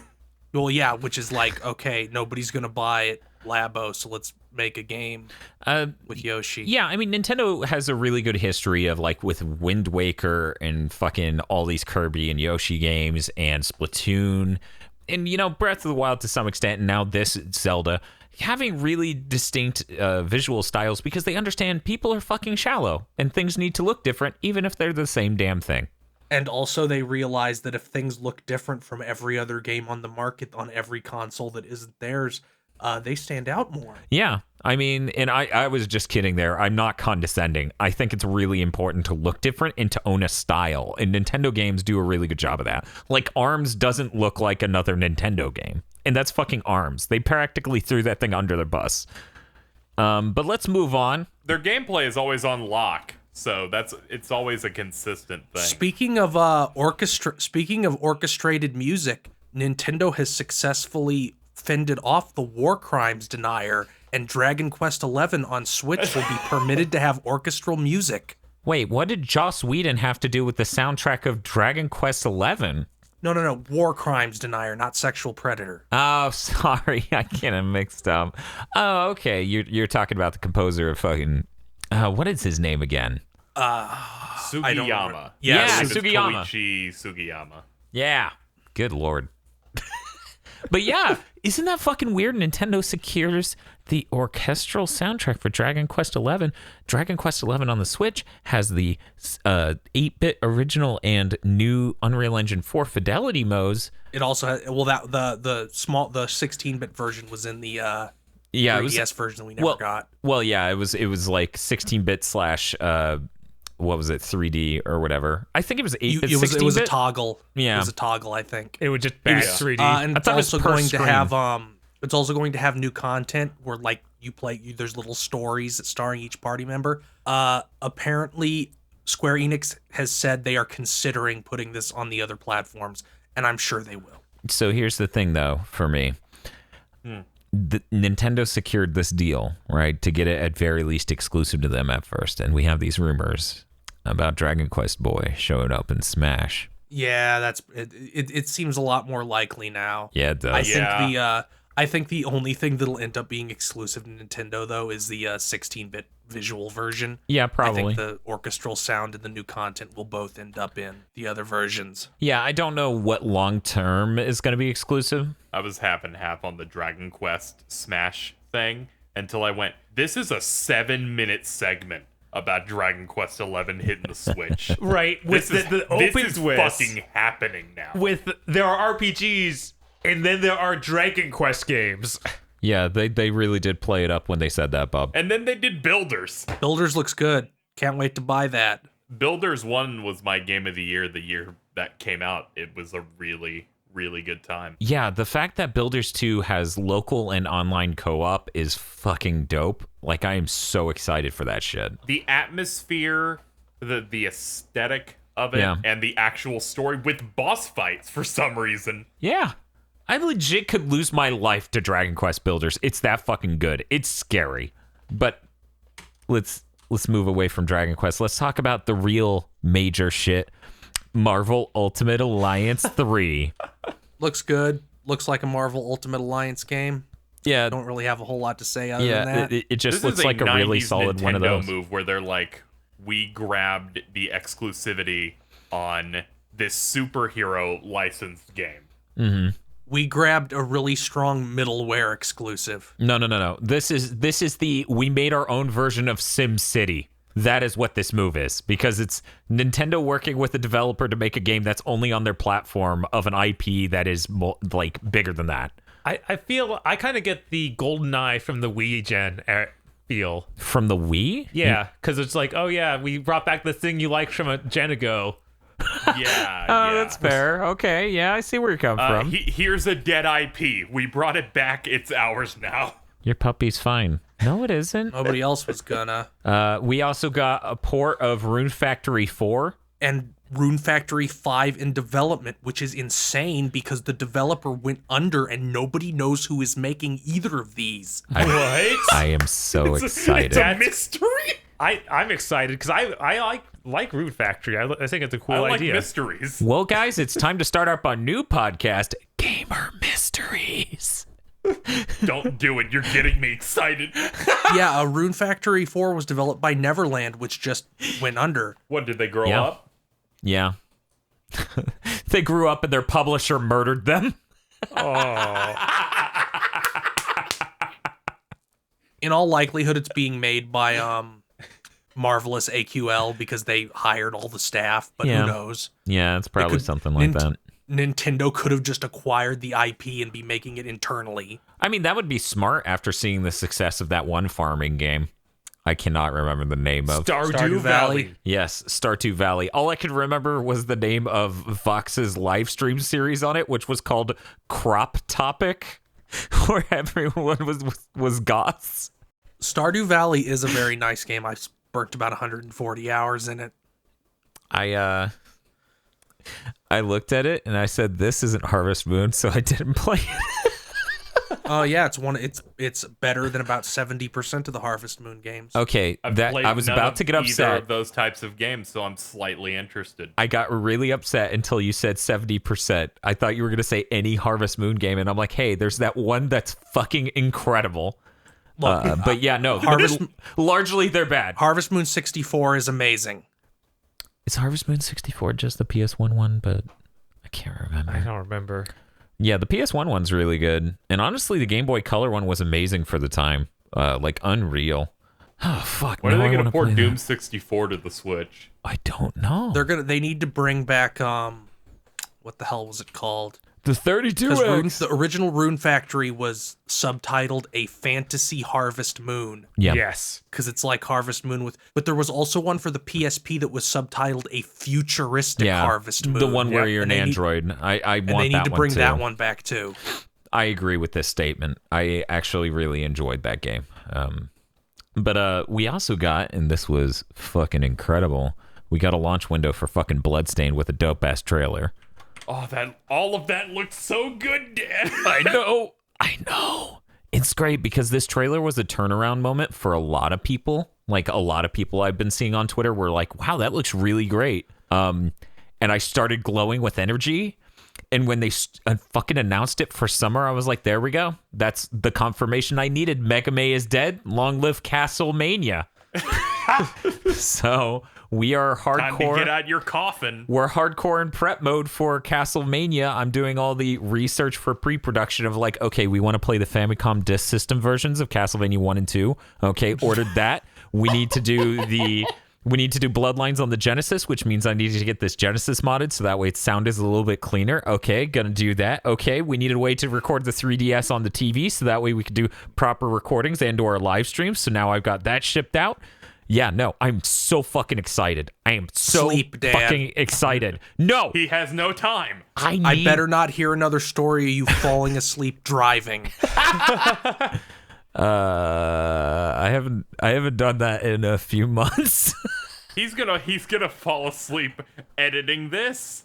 That's fine as long as he's not behind the wheel of a car. Editing, he'll work on that. I'll drive while editing. I'll get a laptop just to do it. I'm actually, very excited for Bloodstained. It looks really good. I'm gonna shove that down my gullet day one. Yeah. All of those powers are really cool. I'm basically taking off a whole week from work to do that and nothing but Jesus that. Christ, Dan. Dude, I spent 20 hours on the demo. I am not exaggerating when I say the last, what is it? We did the math last time. It was like 11 years since the last proper Castlevania because it was, yeah, it was something ridiculous like that. It was 10 years. Yeah. I literally like 2008 we figured that out and freaked out. I have felt time crumbling. I've literally felt less.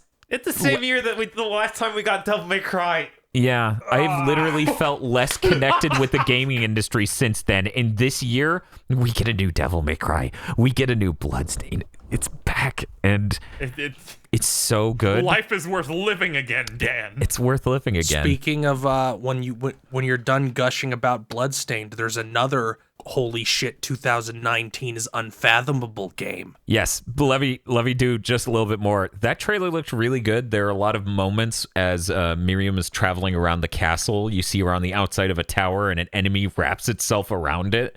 That looks fucking awesome. She has an ability to turn the entire castle upside down. The inverted castle is just that's a really, really good traversal ability. They're so fucking smart. Oh, yeah, no, that game looks so good.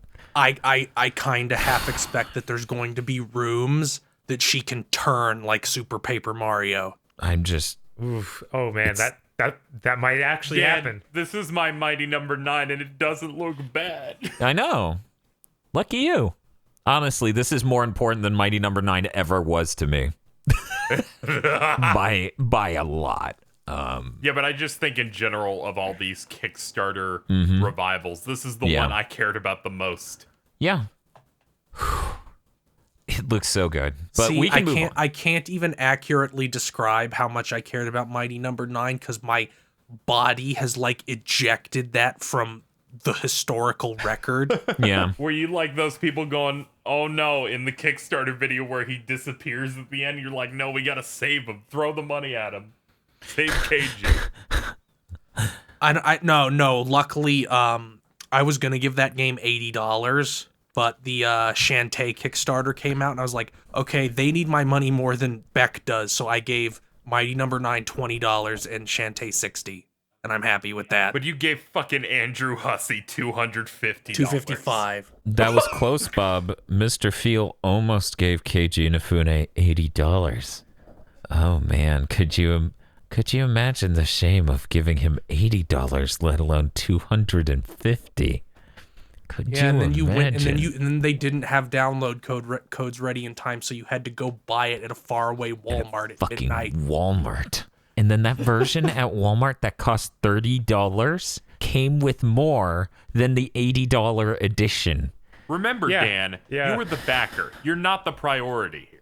Right. I'm gonna find that video of the video you made of you buying it opening night and retweet it.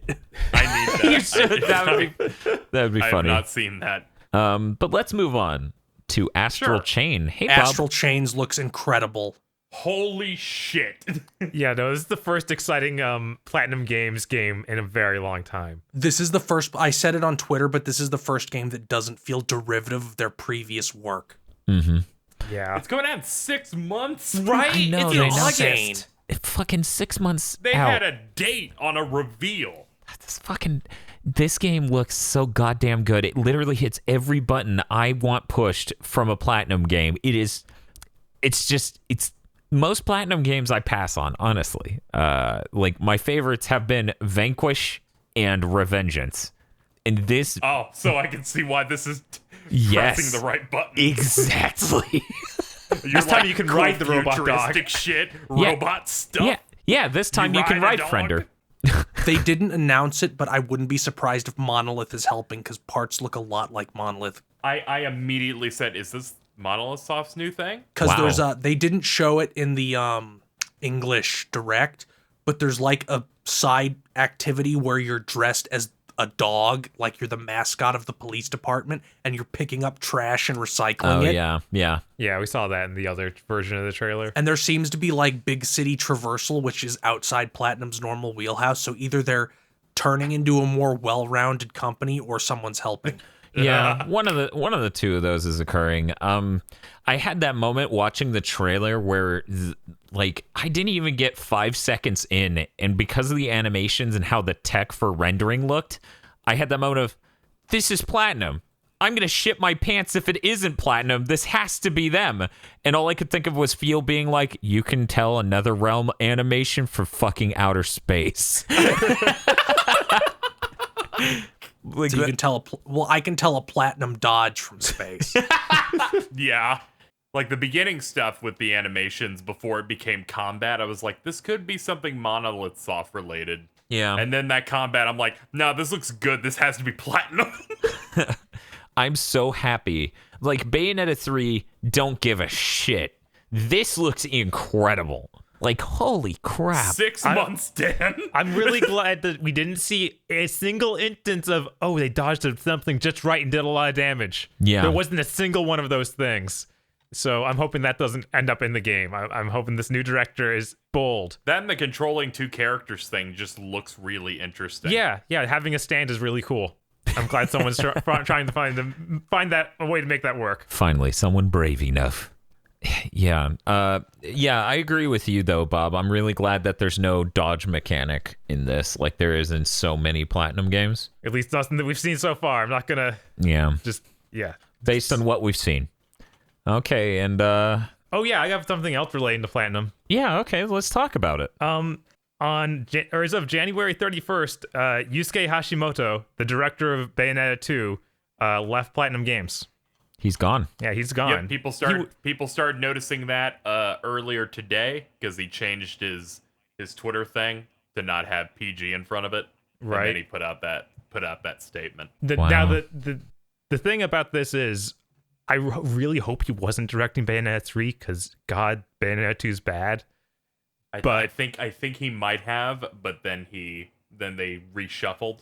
Right, but the weird thing is that this leaves him in a position of he was the enemy designer. Like he designed all those monsters. Yeah. So Yeah. if I don't know what they're going to do going forward, if they're going to go with a new style or what, because that clearly inspired a lot. I think they can mimic that kind of look and get something that feels on brand for the for that series. Yeah, that's the thing, Bob. I'm fucking tired of like Bayonetta 2's enemies don't even make me feel anything because Bayonetta 1's enemies are so similar. I know. So I really do want a I stylistic liked change. the demons in Bayonetta 2. The new angels were whatever, but I really liked the very machine-looking devils, like the guy with the big buzzsaw arms. Yeah, honestly, I too hope that they just go in a completely new direction, but we'll see.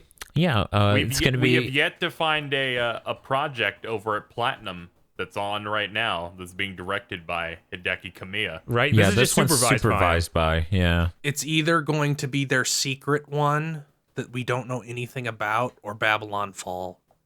Or check this out, Wonderful 102. I really hope that's their secret project. I want that game. They've been teasing 101 port for what, a year and a half? I mean, I don't Right? even fucking think Wonderful 101's a fucking majorly important game, and it still befuddles me that they haven't ported it. Like, put it on a fucking platform where people exist. Shit. That's the last of like what, 2 games on Wii U Yeah, because Mario Maker 2 was that need announced. to go over. There's the only 2 that I could see. Well, there's 3.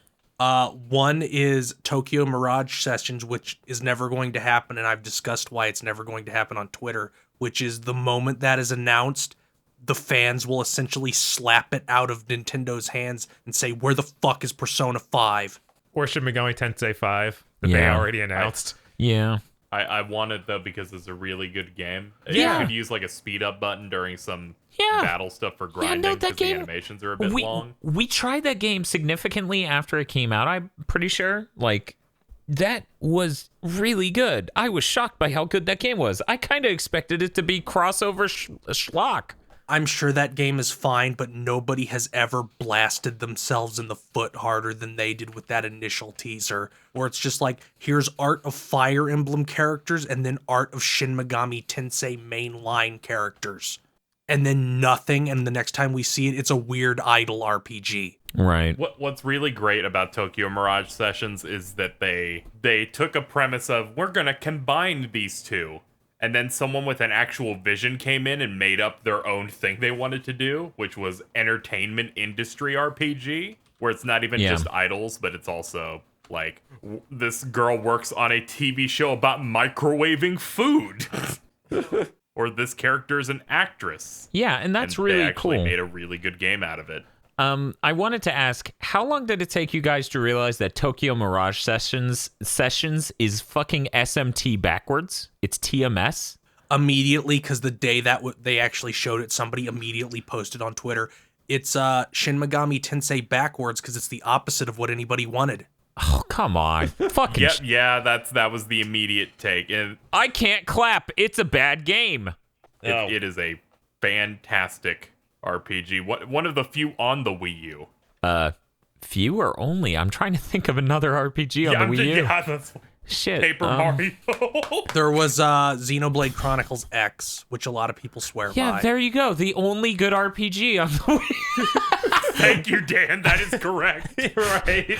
Just to be clear, Dan's opinions are not actually authorized by Dan. Dan said it as a joke. Dan has not played the game, but at the same time, Dan really did mean it. At the same Dan time, seems Dan upset. wants you to be upset anyway. Feel free to be upset at me.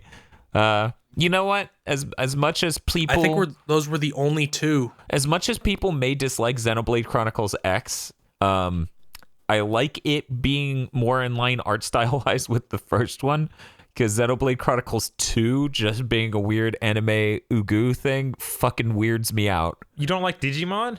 I don't like Digimon. It doesn't really look that similar to the original Xenoblade. It looks No, It looks I adore weird. I adore what they did to Xenoblade 2, because then sometimes you'll open up the menu and you see anime Ugu, but then it's next to a Tetsuya Nomura designed character. And it just makes no fucking sense. And you go, that's what we're doing with this game, huh? God, those Nomura characters look so much nicer than any real ones. and then it sold 10 times the amount of either previous one. It's all right. I enjoyed it. Well, yeah, it was on a fucking successful Nintendo platform while it was alive. I need to play it. I still haven't. I think it's good. I think it runs they're on the line Like if it looked any worse than it does in certain spots, Mhm. I would start saying some stuff. It gets Yeah. down to like 366p in portable mode. Yeah, Yes. and it also, it gets really low res, and then it also runs like shit, and it doesn't exactly look great. But whatever. Let's move along. Phil, what's up in Sure. news? Okay, we'll run through a bunch. First, The Verge sucks. Okay, how's What? that news? Continue. Like 6 months ago, The Verge put out a really shitty video about how to build a PC. It was sponsored by a credit card company, and everything in it was wrong. Yep. So many people made fun of them and made videos parodying it that they took the original video down. Oh. And that would have been the end if they hadn't started sending takedown notices to parody videos like No today. fucking way. Come on. Who the fuck does that? People already forgot. You know Why what the that fuck are you doing? You know what this? that reminds me of? Way back in the day, and you can't find it anymore, which is why I'm even talking about it. Me and Bob and other people you know from GigaBoots Extended Canon, Extended Universe, the GigaBoots Extended Universe, the GBEU, did a video parody of the ad for Westwood College, and Westwood College put a DMCA notice on it. And back then, YouTube didn't have a process. I love those ads. They just fucking took it down. And I was like, Westwood, you're so thin-skinned that a fucking video where people were clearly high and eating Hungry Howies while insisting they were making Vardio games made you DMCA. Okay. Like, holy shit. And now you're telling me The Verge is that fucking thin-skinned. You gotta tighten up the graphics on level 3. Tighten up the writing on your review. Yeah, that was... So now, of course, the mockery will only continue. Is this like because of like search results? Is that why they did it? Yes. I have no idea. They took down the original video. Yeah, but what if you like search The Verge and maybe this shit shows up? Exactly. You search The Verge, and then it's just like, can't build a Because PC. do you remember the Sega thing? Do you remember the Sega related thing a few years ago with Shining Force? No. Oh, where yeah, they, where they just they took were down... putting out a Shining Force mobile game. So they went and name searched Shining Force and DMCA'd everyone's videos, even videos that didn't have the game. Whoa. It was just people with it in the tags of the title talking about it because they wanted the mobile game to be at the top of search results. Fucking insane. Yeah. Well, that's a thing you do. That's the kind of thing you have to do when your entire industry was fake and is now dying. I don't know if he's talking about Sega mobile games or The Verge. The latter two. Let's see. Moving on. Hollow Knight Silk Song was announced as a sequel to Hollow Knight. I liked Hollow Knight. Silky. The funny thing is, they announced 2 platforms, PC and Switch. Also, backers get the whole thing for free. Yeah, people who backed Yeah. Hollow Knight get the whole thing. That's pretty cool. At one point, I wasn't sure I was going to get the DLC for Ray. Right? Man, you backed the wrong horse. I also retweeted all that, by the way, KZ. I retweeted the saga. Honestly, I thought this was an expansion until I saw the trailer. I was like, oh, it's new. I own Hollow Knight. I've heard it's good. It's all right. System Shock 3 is fucking dead. That's another thing that happened. Again? They split up with their publisher and have to refund to their publisher all money that the publisher spent in relation to this project. And considering they have no money, I'm pretty sure this project is now dead. I have a question because I might be confusing myself. Is System Shock, is it System Shock 3 or the remake of 1 that had a basic game graphic style and then switched to a really big one and then canceled it and then rolled back to the old one? I think that was the remake. The remake was the one Okay. that like we Okay, got never ambition mind. creep.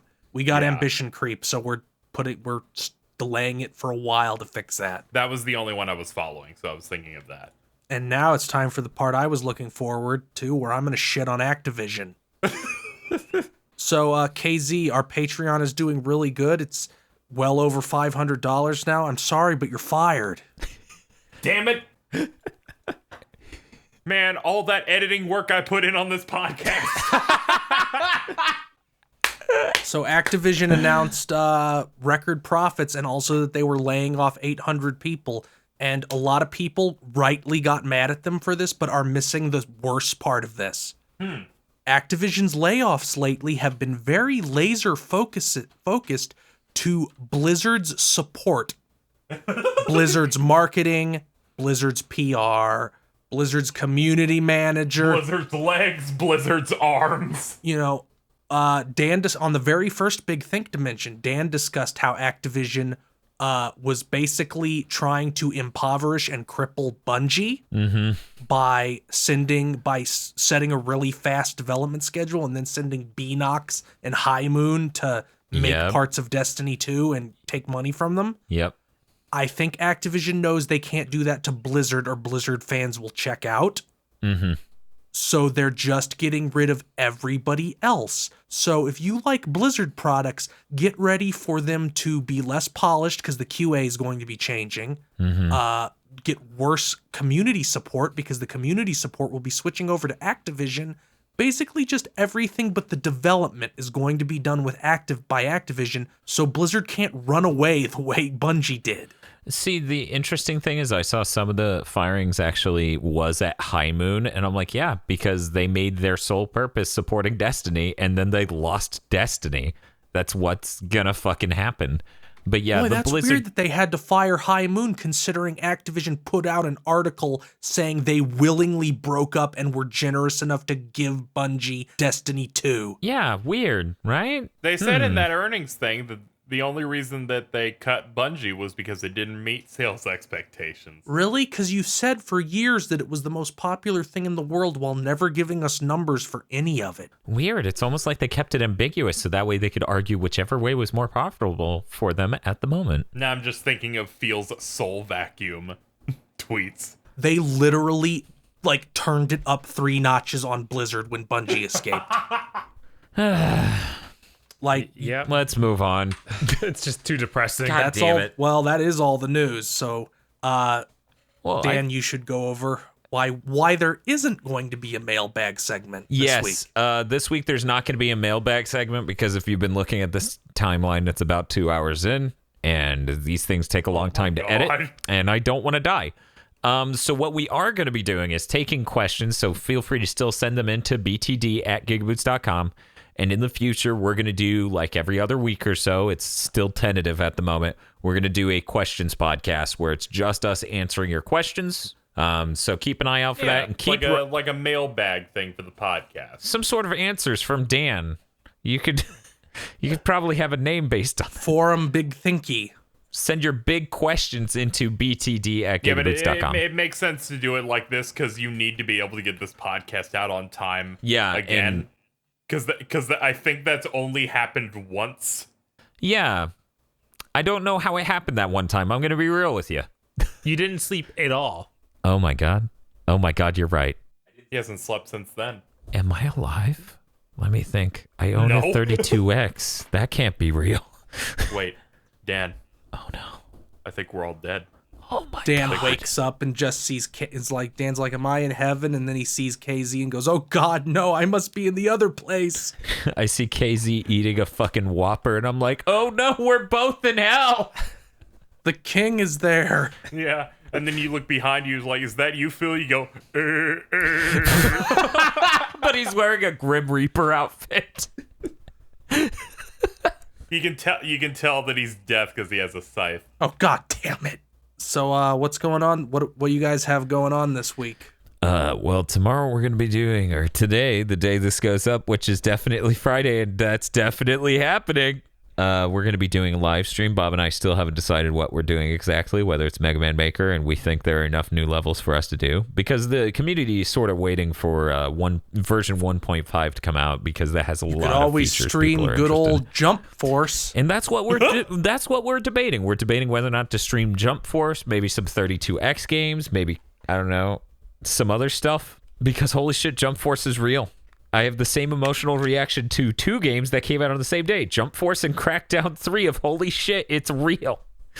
But yeah, that's what we're going to be doing then. Maybe sometime next week, hopefully, if things go correctly and the guy on eBay doesn't screw us, we should be doing an episode of giving games a chance for The Bouncer. And of course, the rest of our Devil May Cry 3 Let's Play will come out. Are you telling me that after all this fucking time, you don't have a copy of The Bouncer? Hey, Bob, I'm pretty sure I said this every time I told this story. The Bouncer's such a great game that I've bought it, and such a bad game that I've sold it so many times I lost count. You could have just asked KZ for his copy. No way, he's legally obligated to use it. Turns out I'm a bigger fan of the Bouncer because I managed to buy it and keep it. Hey, check this out. Check this out. You ready? I'm a way bigger fan of the Bouncer. I bought it at least 5 times before you even bought it once. So here's my Bouncer story I've never actually told. Gather round, children. The Bouncer is the only video game I've ever thrown away. And for the record, it wasn't out of anger. Mm-hmm. I was like 17 and I was cleaning my room and I didn't know where the case was. It was in like a just like a mass-produced case. It was like in a little CD case. It wasn't and anger, it was apathy. The effort of putting it away properly was more than I wanted to expend, so I just dumped it in the garbage bag I was holding. Friend of the channel, Jim Ratgazer, bought the PS2 at launch in the launch window. Rackgazer. He gazes at racks, and if you can't figure that out, then spend more time thinking. Anyway, he bought a PS2 in the launch window, and he bought the Bouncer as his only game. And when you played through it in that small amount of time that it takes, his sister just looked at him and went, "Why did this game end?" Because it was a fucking Square game, and those are supposed to take 40 hours. Not 80 minutes. Look, there's no way on a first playthrough you get through in 80 minutes. You're too confused by what's going on, and it takes a second playthrough to even get through the game because you're going to get fucking railroaded by your allies stealing experience. Oh, right. You're going to make the mistake of picking different characters when it lets you change characters. Yep. Not realizing that only the one you're controlling can even obtain experience. Yep. I have to make videos of this within the next, month. I'm very upset. I'm very excited. Somebody needs to make a fucking mod of this game that fixes the pressure sensitivity being a fucking feature and that. And if they fix those two things, I think this game would be a lot more appreciated by people. Not people back then, because holy shit, $50 for 2 hours, go fuck yourself. But nobody even cares now. Enough to fix it. I think it's that PS2 is a little weirder, that people, even PS1 games get mods. Did you guys know there's a fan patch for Mega Man X6? Jesus Christ. Right? Why? Because isn't that the one Bob hasn't beaten? I've beaten that game. Don't let people lie to you.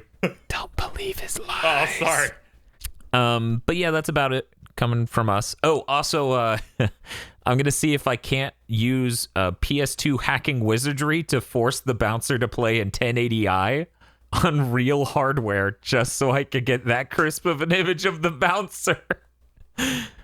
We'll see how that goes. KZ, what do you have going on? Give me a second. I had a stroke. KZ realizes that within the next month, he's going to have to start this segment with saying, "So the Bouncer will be continuing." Mm-hmm. That'll happen for only 1 week, given that game's length. No, but you have to beat it 17 times. Yeah. But what if I make the videos really long? So between 2 podcasts, you're like, what's going on? So the time this podcast happened, I finished and started the Bouncer. Episode 1 of the Bouncer, 4 hours. Yeah. Highly edited. Yeah, maybe we just do a... Hey, Bob, maybe we just do a Kingdom Hearts length live stream where we beat the Bouncer that many times in a row to get the final ending. That would be hilarious. That There's would be a secret funny. fucking ending? Well, there are multiple tiers of cutoffs of how far the final boss will go with you. That Fuck sort this game. Dan, I like this idea of doing all the Bouncer stuff. Wait for me to beat it first. Okay. That's If I have to do this Bouncer content... And then force KZ to be on the stream, so he has to do it twice. Yes. I'm willing to do it for the internet. How about this? I still need you to go into that game blind because I need to know what that looks like. So if you could do even a video where you quote give it a chance, that would delight me to no end. I'll be playing through it. I'll be doing a traditional Let's Play. But you still want the Bouncer. I'm going to get my bird to draw Scion Barzad with 3D glasses. I fucking win. So he'll draw what he usually does. Okay. And it might be my avatar for like 3 weeks.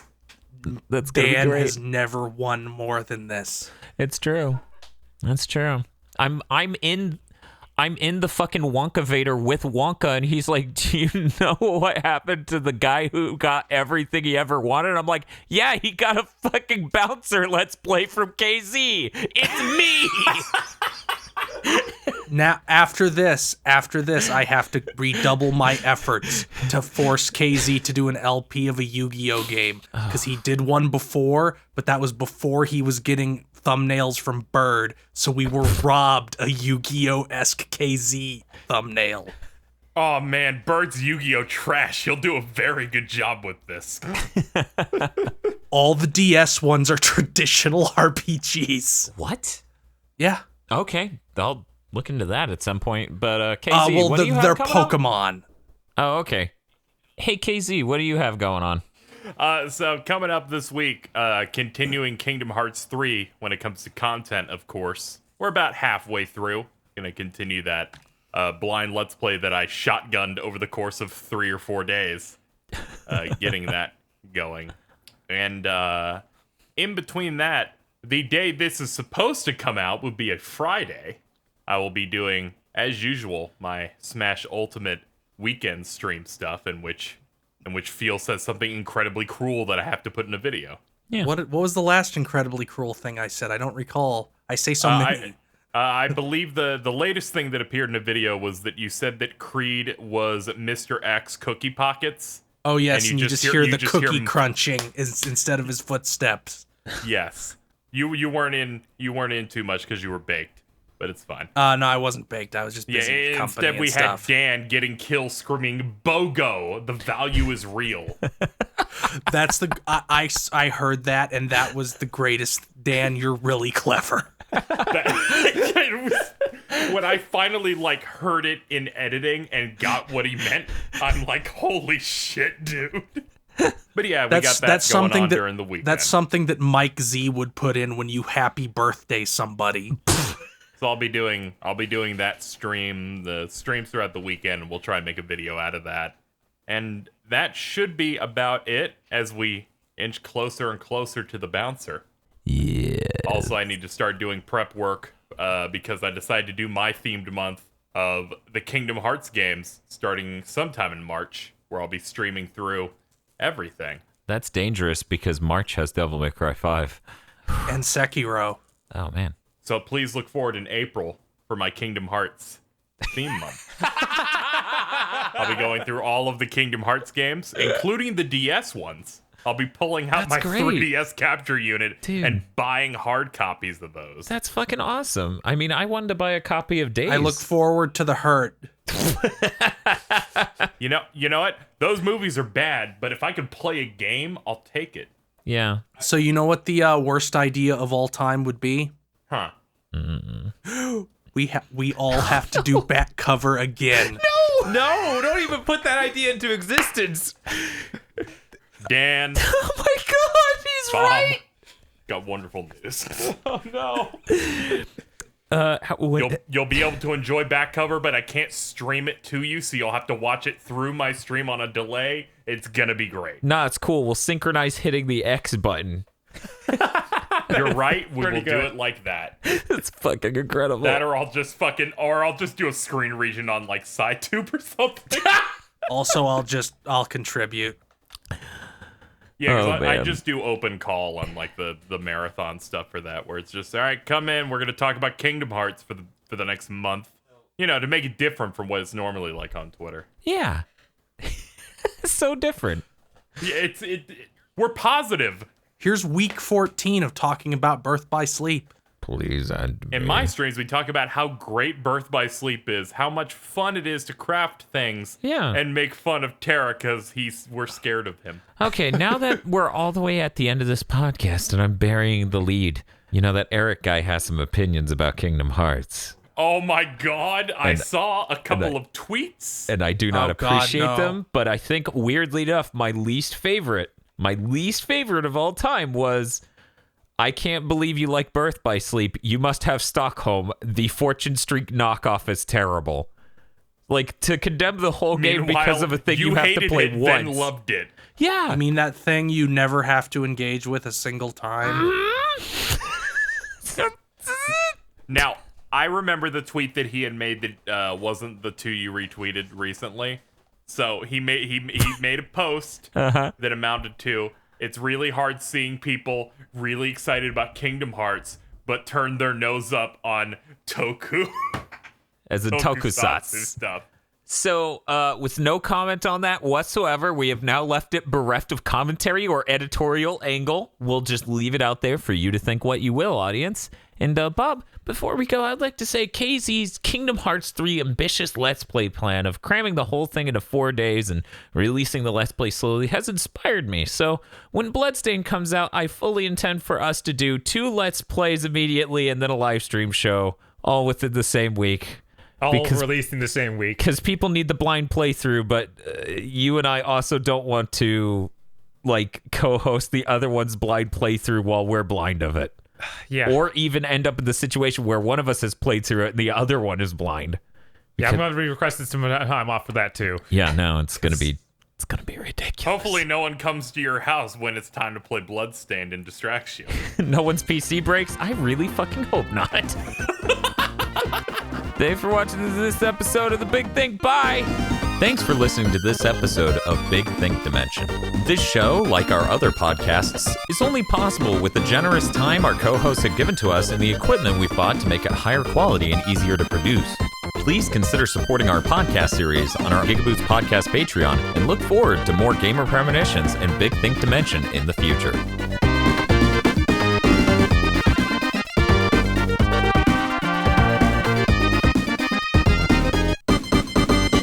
Okay, Bob. What's up? We're doing it. What am I supposed to say at the beginning of this? Like the You're supposed to say that this is the GigaBoots executive producers. So you're supposed to thank them. This month's GigaBoots executive producers for February 2019 are Vincent Poverk, Nicholas Cameron, E. Lee Broyles, Brendan O'Sullivan, Star Falcon, Even if you say it right now, it's that one. Spaceman Spiff, Prince Van Space, Danny Richardson, Dryzart, Wardonis, Shadow in the Darkness, and Shadow in the Darkness. Thanks to our executive producers, and also these guys. Oh man, where'd they go? They're so quick. You think they'll be back? No. Tell them they can go to patreon.com/gigaboots today. Go to gigaboots.com and become a patron. Yeah, you can go to GigaBoots. You can go to patreon.com and become a patron of GigaBoots. We're letting you do that. You're welcome. It was great. It would be great. Thank you for doing it. I'm sure you've already done it.